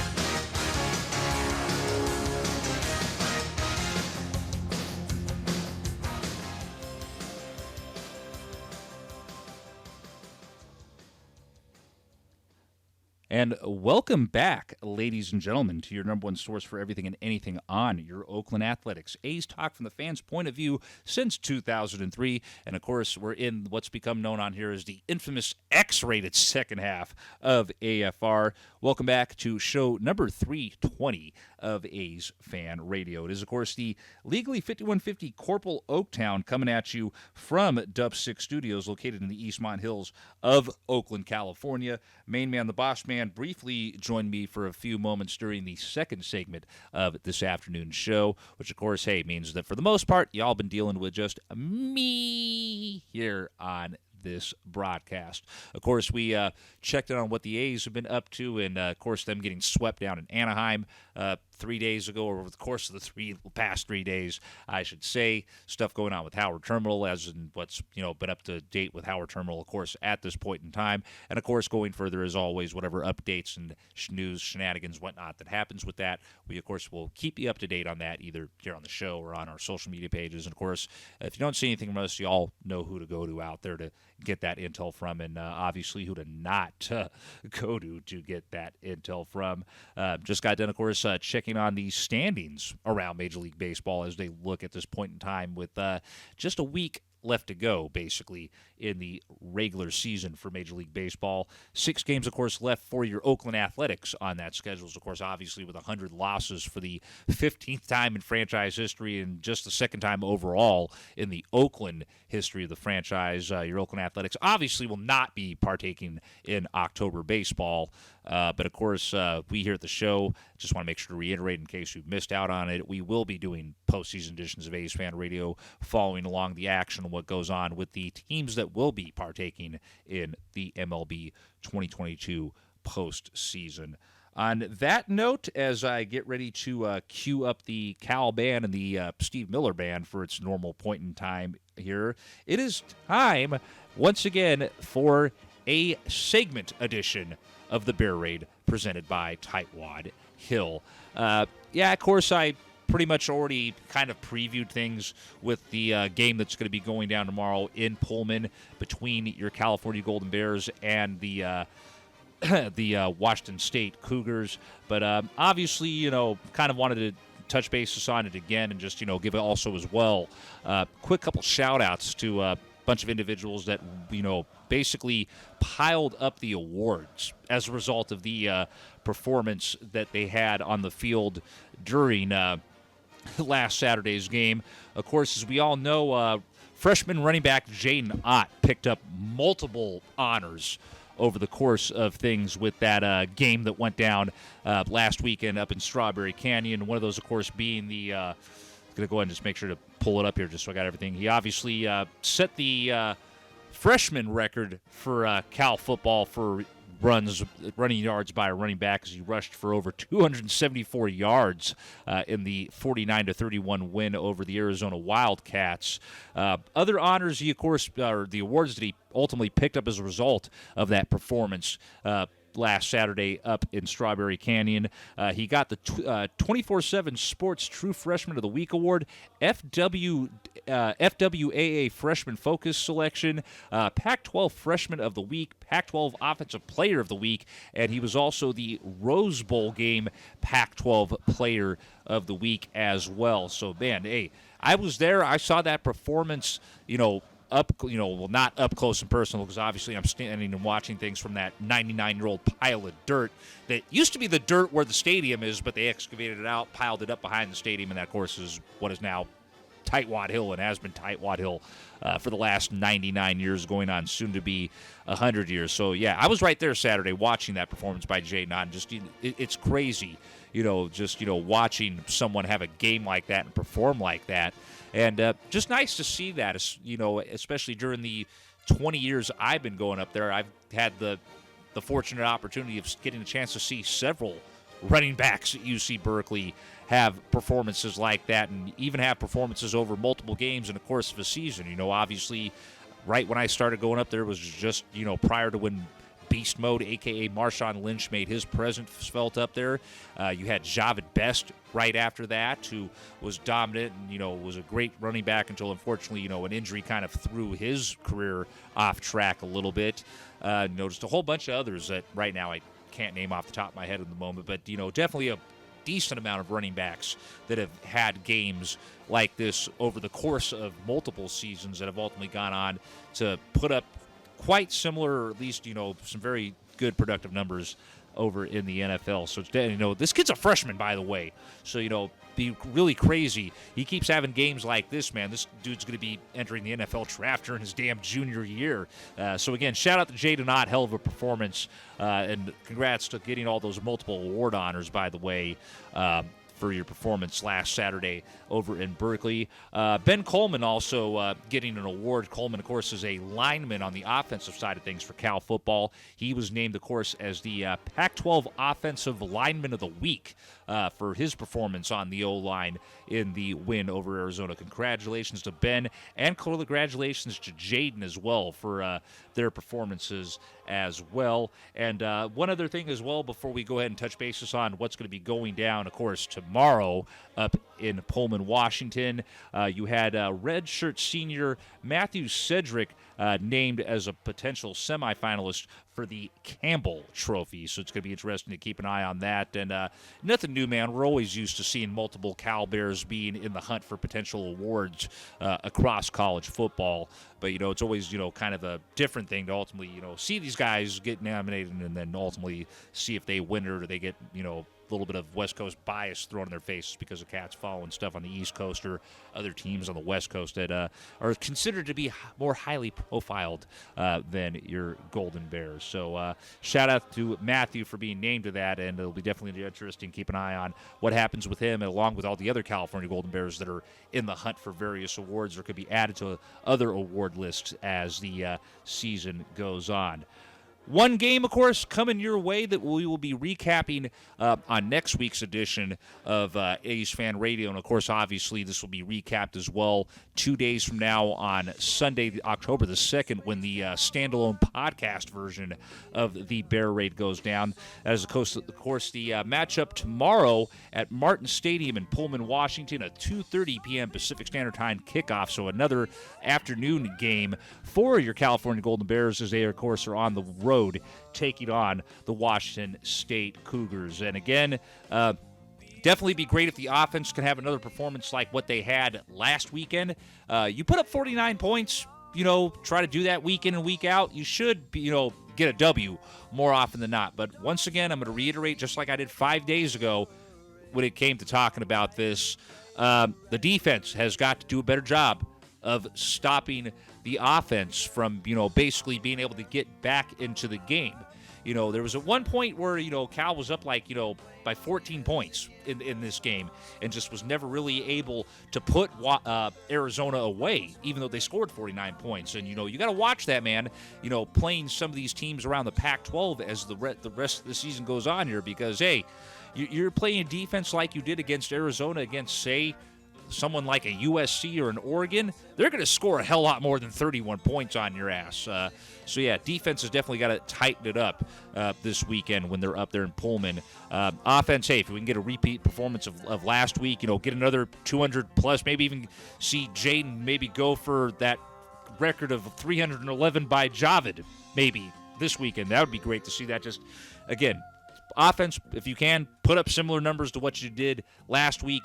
Defense, don't put up similar numbers to what you did last week. Do a better job of locking down things on the defensive side of things. And, of course, we'll look forward to checking in on what happened with that game when we come at you with next week's edition of AFR. Or, if you don't want to wait till then, you can, of course, check out things with the Bear Raid edition, the standalone podcast version of the Bear Raid presented by Tightwad Hill, which, of course, will be going down on Sunday, 2 days from now, October the 2nd, at either 3 p.m. Pacific Standard Time or 8 p.m. Pacific Standard Time.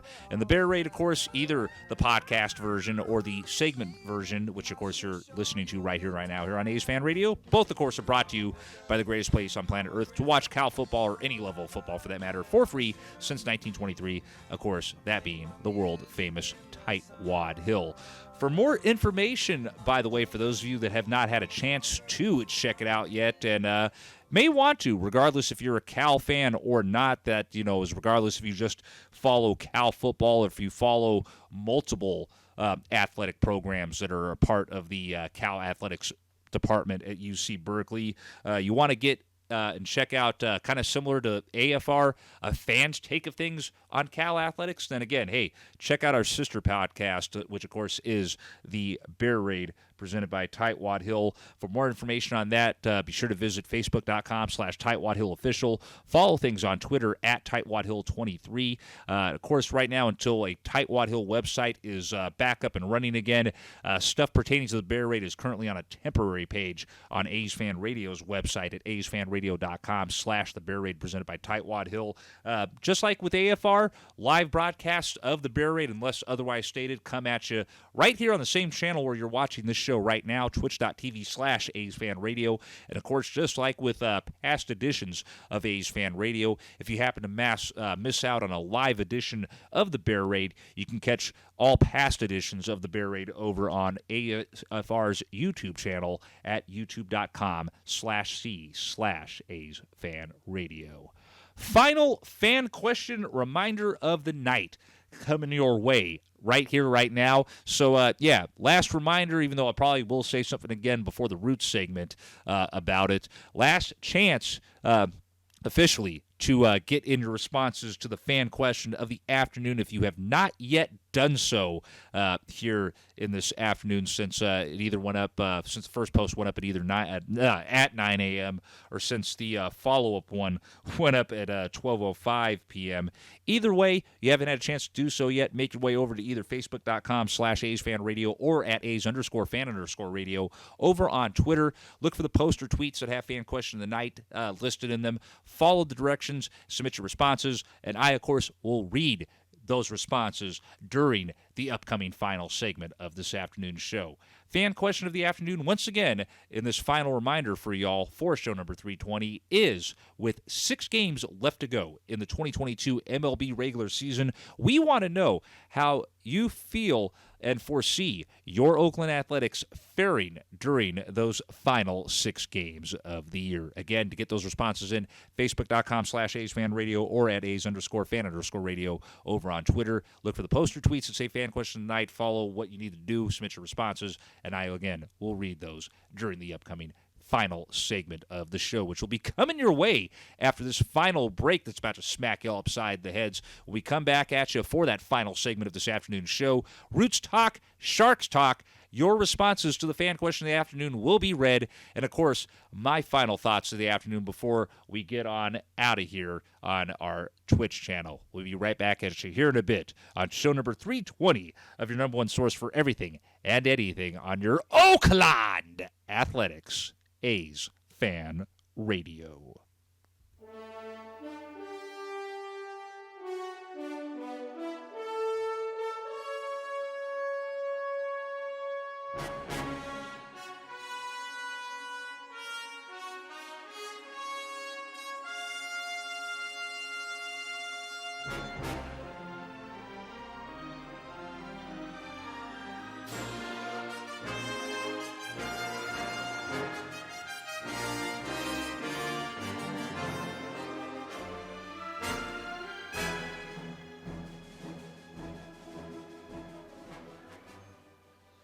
All right. It is time to get the final segment of this afternoon's broadcast underway and rolling, so that way everyone out there, including yours truly, can go about whatever they got going on the rest of their afternoon, be it maybe, hey, heading over to the Athletic Club over on Grand Avenue to catch out things with the 68s, A's cast, and the A's with their little shindig from 4 o'clock through tonight's game between your Athletics and the Mariners, or, if it's just general whatever y'all are doing in your lives out there. But one way or another, final segment getting ready to come at you here on this afternoon's edition of your number one source for everything and anything on your Oakland Athletics. A's Talk from the fans' point of view since 2003. It is show number 320 of A's Fan Radio, and is, of course, the legally 5150 Corporal Oaktown, getting ready to close things out here with you on this afternoon's broadcast. I, of course, was joined earlier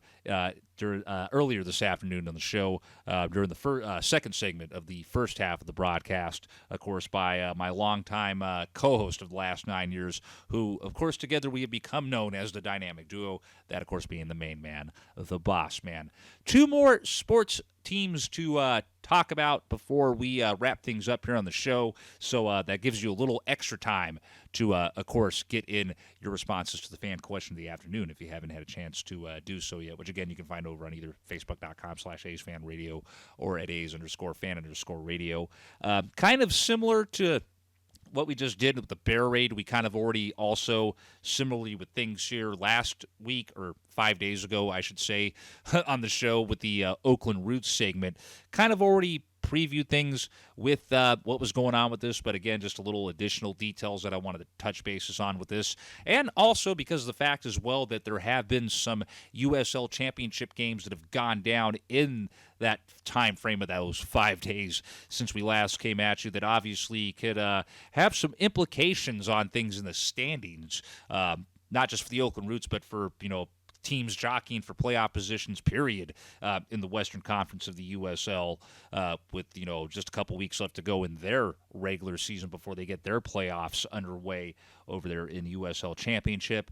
Obviously, want to mention and bring up again, of course, the Roots' final home game of the 2022 regular season is tomorrow, Saturday, October the 1st, 7 p.m. Pacific Standard Time, over there at the Laney College Football Stadium, over by Laney College in downtown Oakland. The Birmingham Legion will be coming in to face off with Oakland Roots Sports Club in a game that, by the way, is sold out. So you're looking to try to get tickets, you're going to have to find a scalper or find one out there that has an extra, or hunt down a buddy that either knows or works for the Roots that maybe can hook you up with a freebie. That's, pretty much the only way you're going to be getting into this one tomorrow. So definitely expect it to be a packed and full house like it has been for the majority of home games in 2022 over there at Laney College. And again, just, proves the point of why the squad is looking to move in and build a temporary venue and ultimately a permanent venue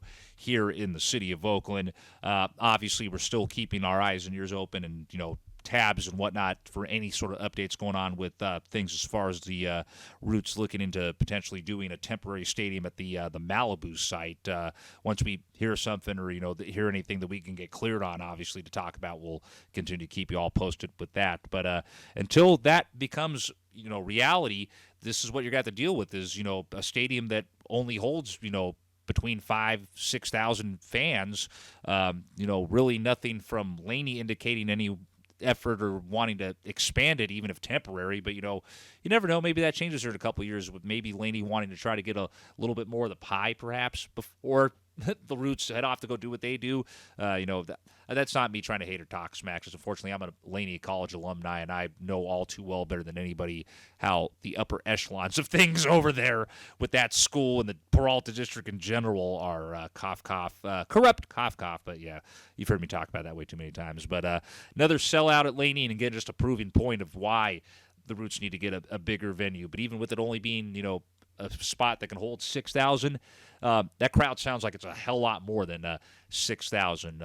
Yours truly, and of course the Mrs. Quisty will be on deck for that game tomorrow night, as of course the Roots are hosting Forever Oakland out there for the matchup tomorrow, and we'll be honoring the late Godfather Grizz Jones during the course of the evening out at that contest. So definitely looking forward to what the Roots have planned as far as their tribute to Grizz, and definitely looking forward to being out there with many faces that obviously I know from A's and Raider games in the past, over the years out here, that are obviously also fans of this team as well. And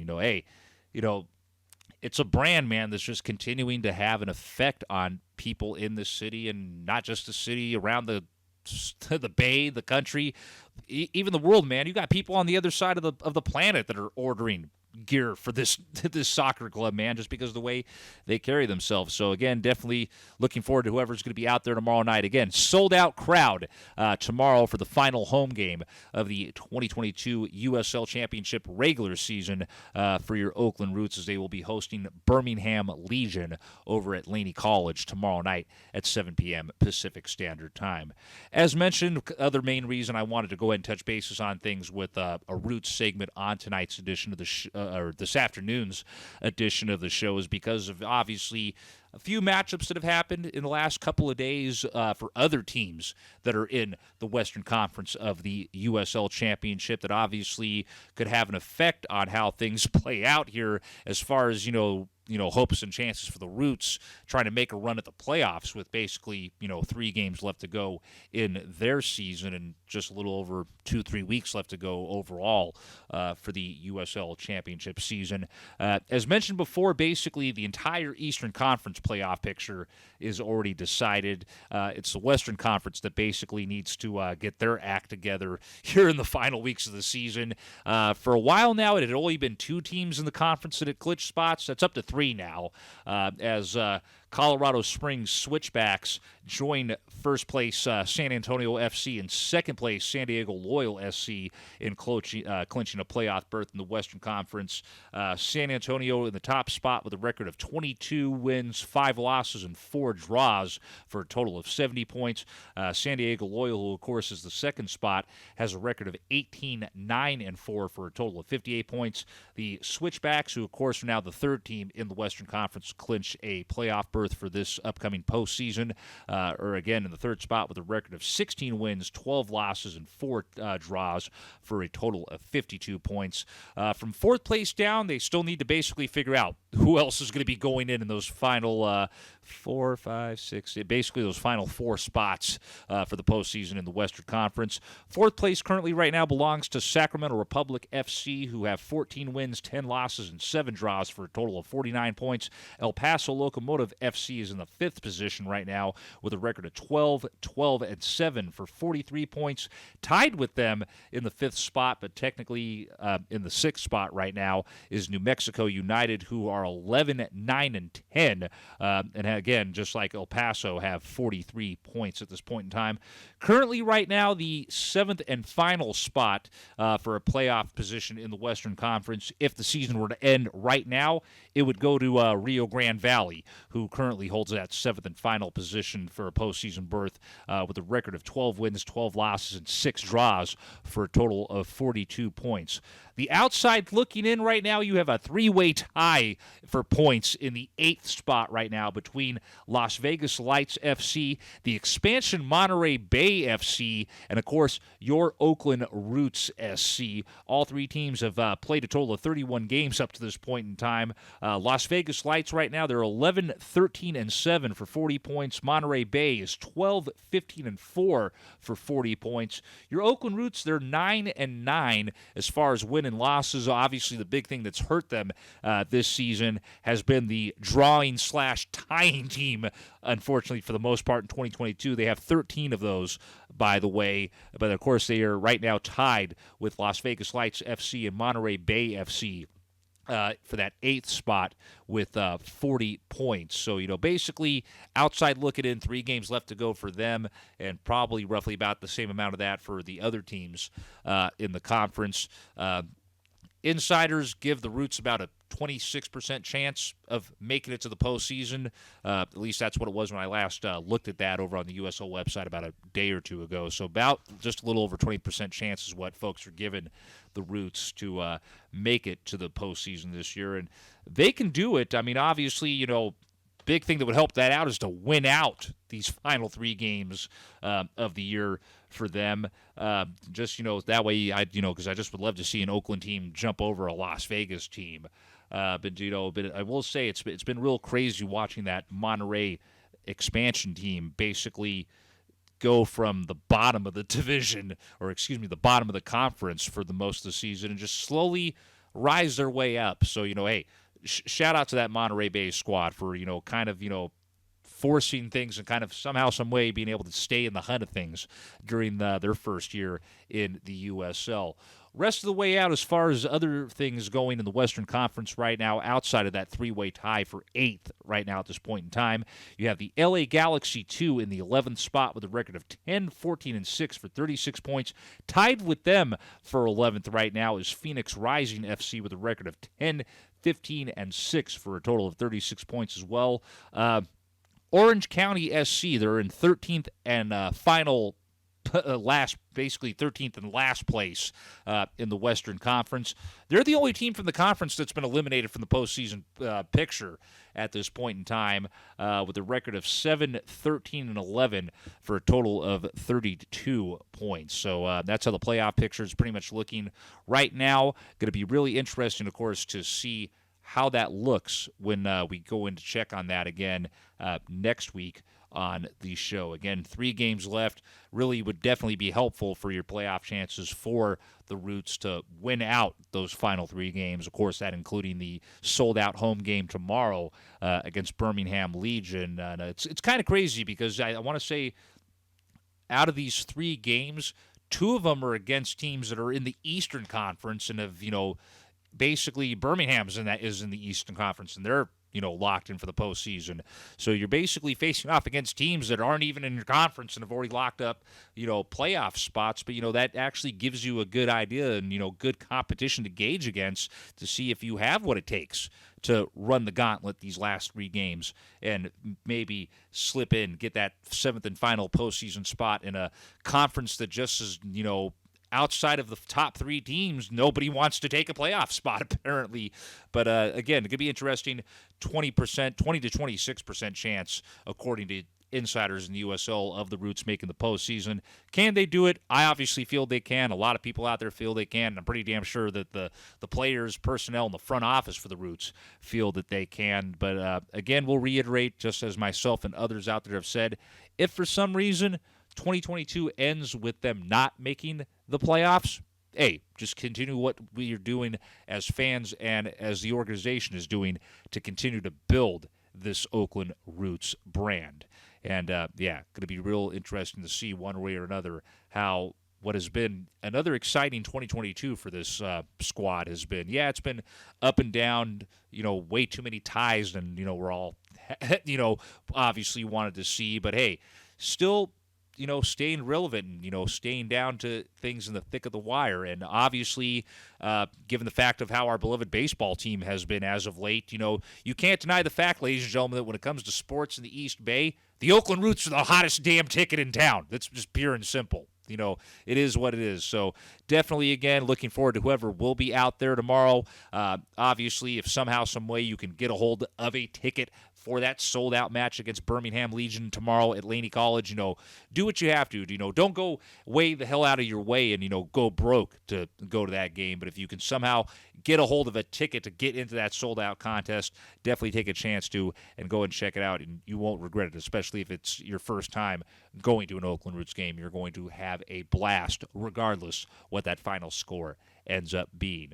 Moving from the soccer pitch to the ice. For the first time in a hot while, it is time to talk a little Bay Area hockey on AsFAnRadio. And yeah, that means for the first time in a few months, it is time to check in on what the San Jose Sharks are up to. Yep, ladies and gentlemen, the Shark segment making its way back into the mix here on this edition of AsFAnRadio. Obviously, of course, early on here, just, the preseason just barely started just a few days ago. In fact, I want to say the first preseason game happened the same day we were doing our last show 5 days ago, and, kind of my bad. I should have looked into that and checked up on that because, hey, we could have brought the Shark segment back on the 25th instead of, waiting a week to do it. But, hey, it's here, coming at you now. Not going to really be much of a real in-depth one. Is just, real quickly, we're going to take a look at the couple games that they have played so far in this early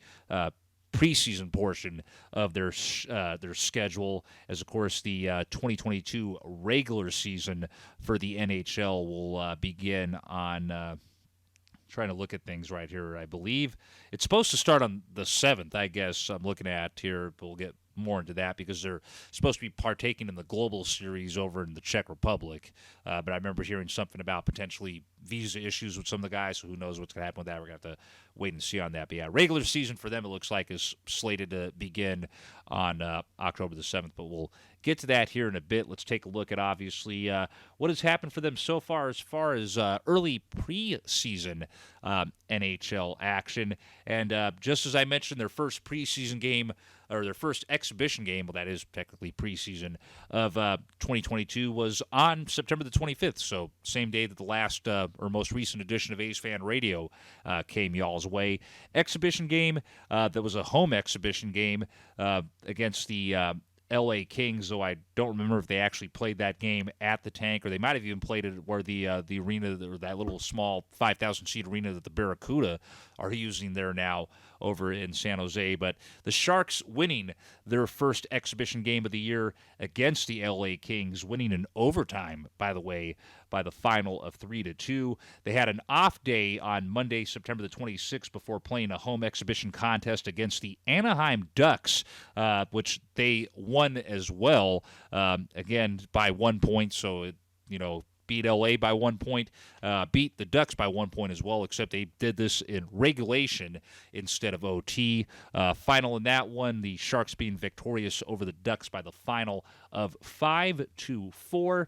The night after that, of course, on Wednesday, September the 28th, the Sharks playing an exhibition road matchup against the LA Kings. That contest being played, though, in Ontario, California. And when it was all said and done, it would see the Sharks improve to 3-0 in preseason games as they would beat the Kings again for the second time in 4 days, winning that contest on the 28th by the final of 3-1.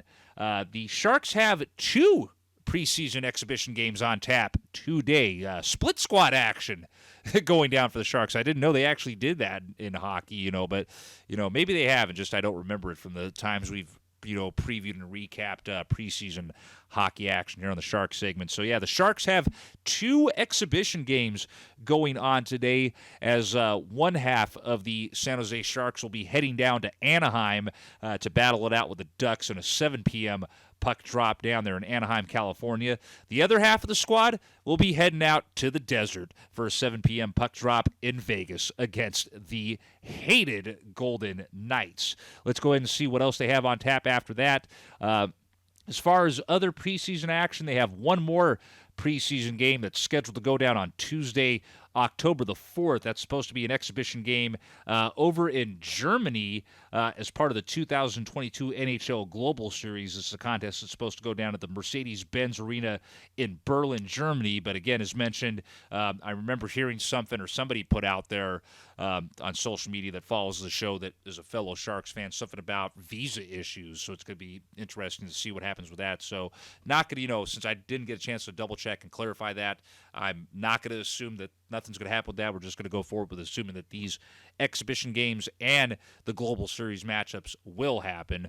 But basically, that won't be until the day after the next edition of the show that those matchups in the Global Series are supposed to take place, which is a road game against Nashville and a home game versus Nashville to be played at the O2 Arena in Prague, Czech Republic.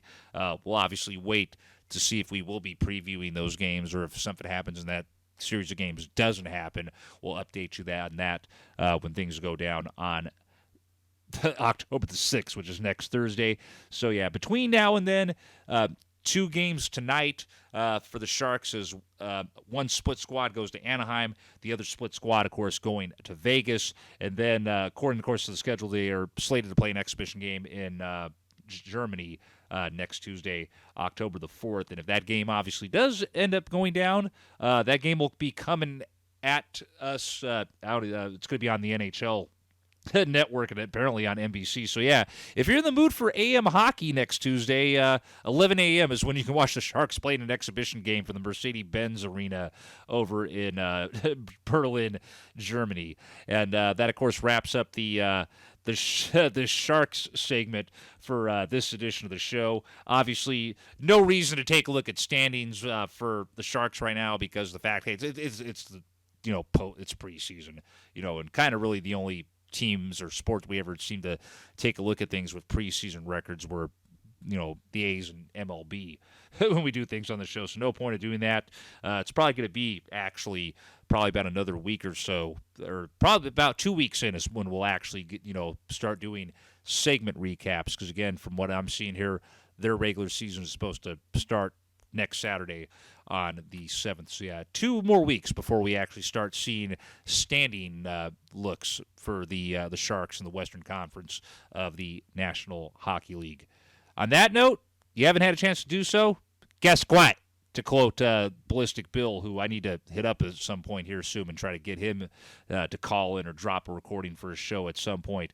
If you haven't had a chance to do so, your time is up. We're going to go ahead and take a look right here, right now, and see how many or if any of y'all out there dropped in a response for this afternoon's edition of the fan question of the afternoon. Of course, we all know it's normally a fan question of the night because we normally do this show at nighttime and normally on Thursdays, but obviously weren't able to do that last night because of a night game going on in Anaheim. That's why we're coming at you with a afternoon show today here on AsFAnRadio. But nonetheless, just like if it were a normal edition of the show, still have a fan question attached to it. So we're going to go ahead and right here, right now, as I said, take a look and see if any of y'all out there happen to drop in a response one way or another to the fan question of the afternoon here on AsFAnRadio. And we always try to put a fan question up every single show broadcast, regardless if it's at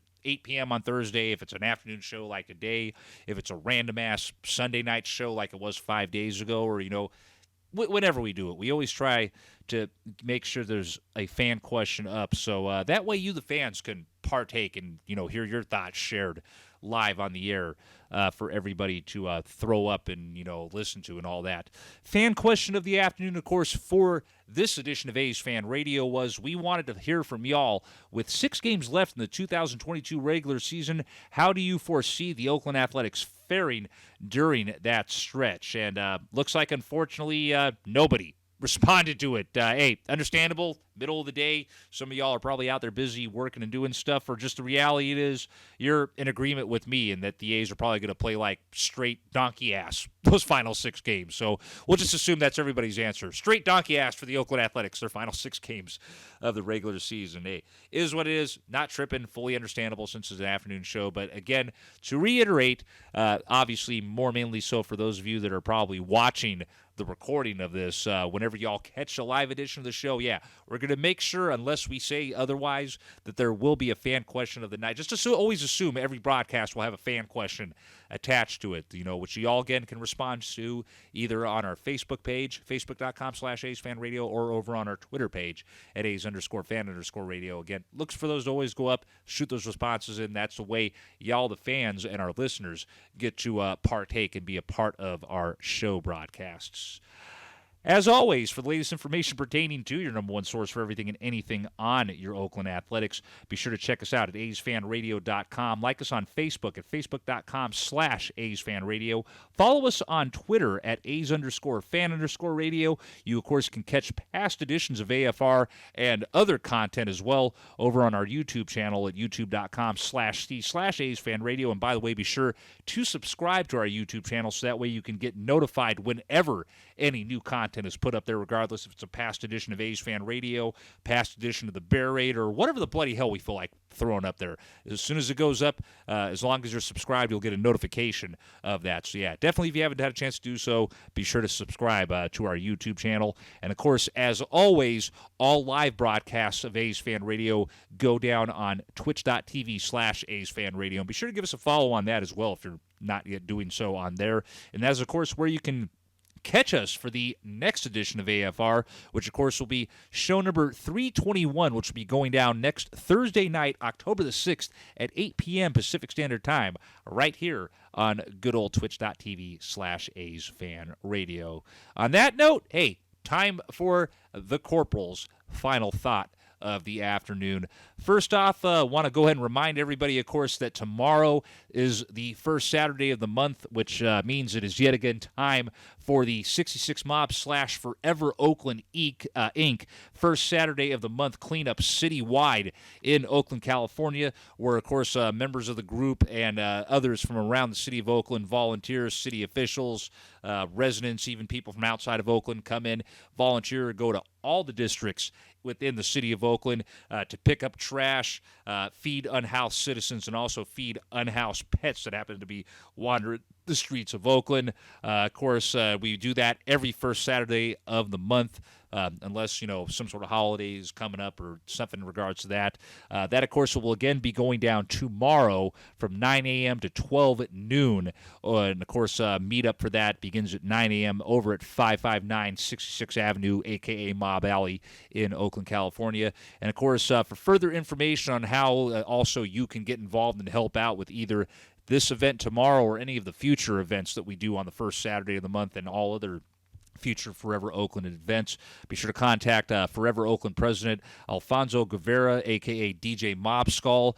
There's his cell phone information right there and his email address as well. You can also contact Forever Oakland Vice President Jamal Shama. Again, of course, there's his contact info for his cell and his email as well. Again, of course, first Saturday of the month, cleanup citywide, presented by 66 Mob / Forever Oakland. Together, we will make Oakland better, and of course, we'll continue to honor the memory of the late Godfather Grizz Jones and his legacy in making Oakland better.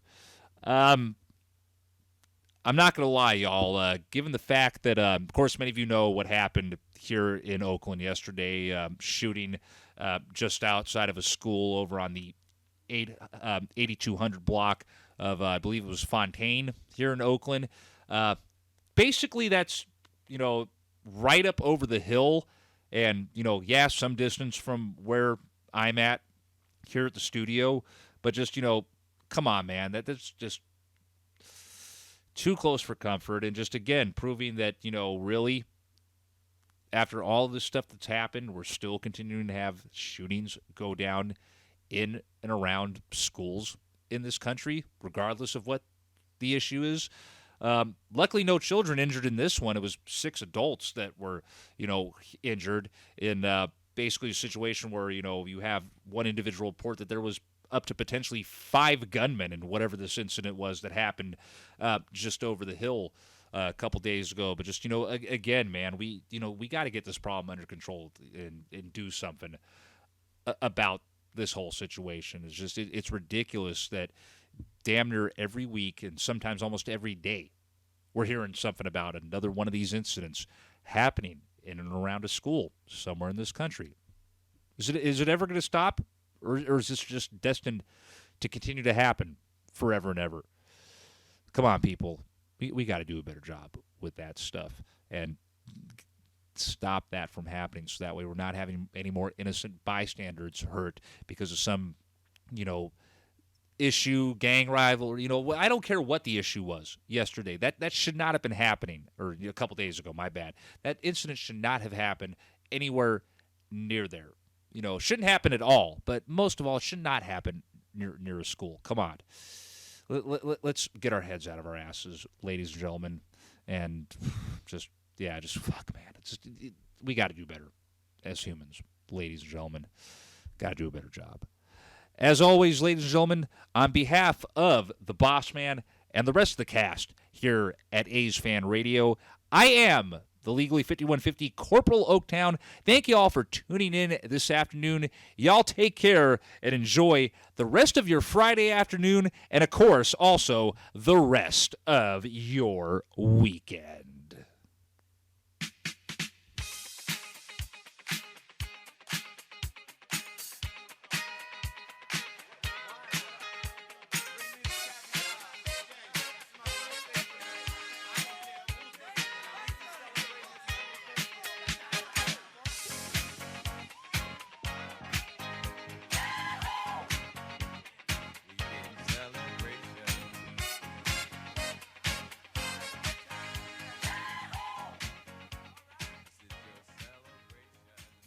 The views and opinions of our cast, our guests, and our listeners are in no way, shape, or form affiliated with the Oakland Athletics or Major League Baseball. Good afternoon, Walter Haas. Good afternoon, King Al. Your son is still a punk ass with a bowl cut who needs to just relinquish control of that franchise, and that franchise's name brand needs to be sent back to Oakland, damn it. Good afternoon, Chesty Puller, wherever you may be looking over the souls of the Marines, past president, dumb enough to join Uncle Sam's Misguided Misfits in the future. Good afternoon, Auntie Dai. Love you and miss you. And, of course, good afternoon to you as well, Godfather Grizz Jones, looking down on us from the Coliseum in the sky. Hey, don't drink and drive. Wrap it before you tap it. All that same old crap I used to get told before every single safety brief that I attended when I was in the Marine Corps. Hell, there were times I attended them on an afternoon just like this right now, down there in SoCal. Yeah, maybe a little bit hotter than 83 degrees at Camp Pendleton in September, late September, early October. But, hey, y'all get the drift. Don't do anything that's going to endanger your lives or the lives of those around you, because we want to see y'all right back here next Thursday night. The usual bat time, the same old Twitch channel, when we, of course, do our final regular season show of the 2022 MLB season. Until, of course, 8 p.m. Pacific Standard Time on Thursday, October the 6th. Good afternoon, Oakland and beyond. And as always, be sure to stay Oakland, my friends.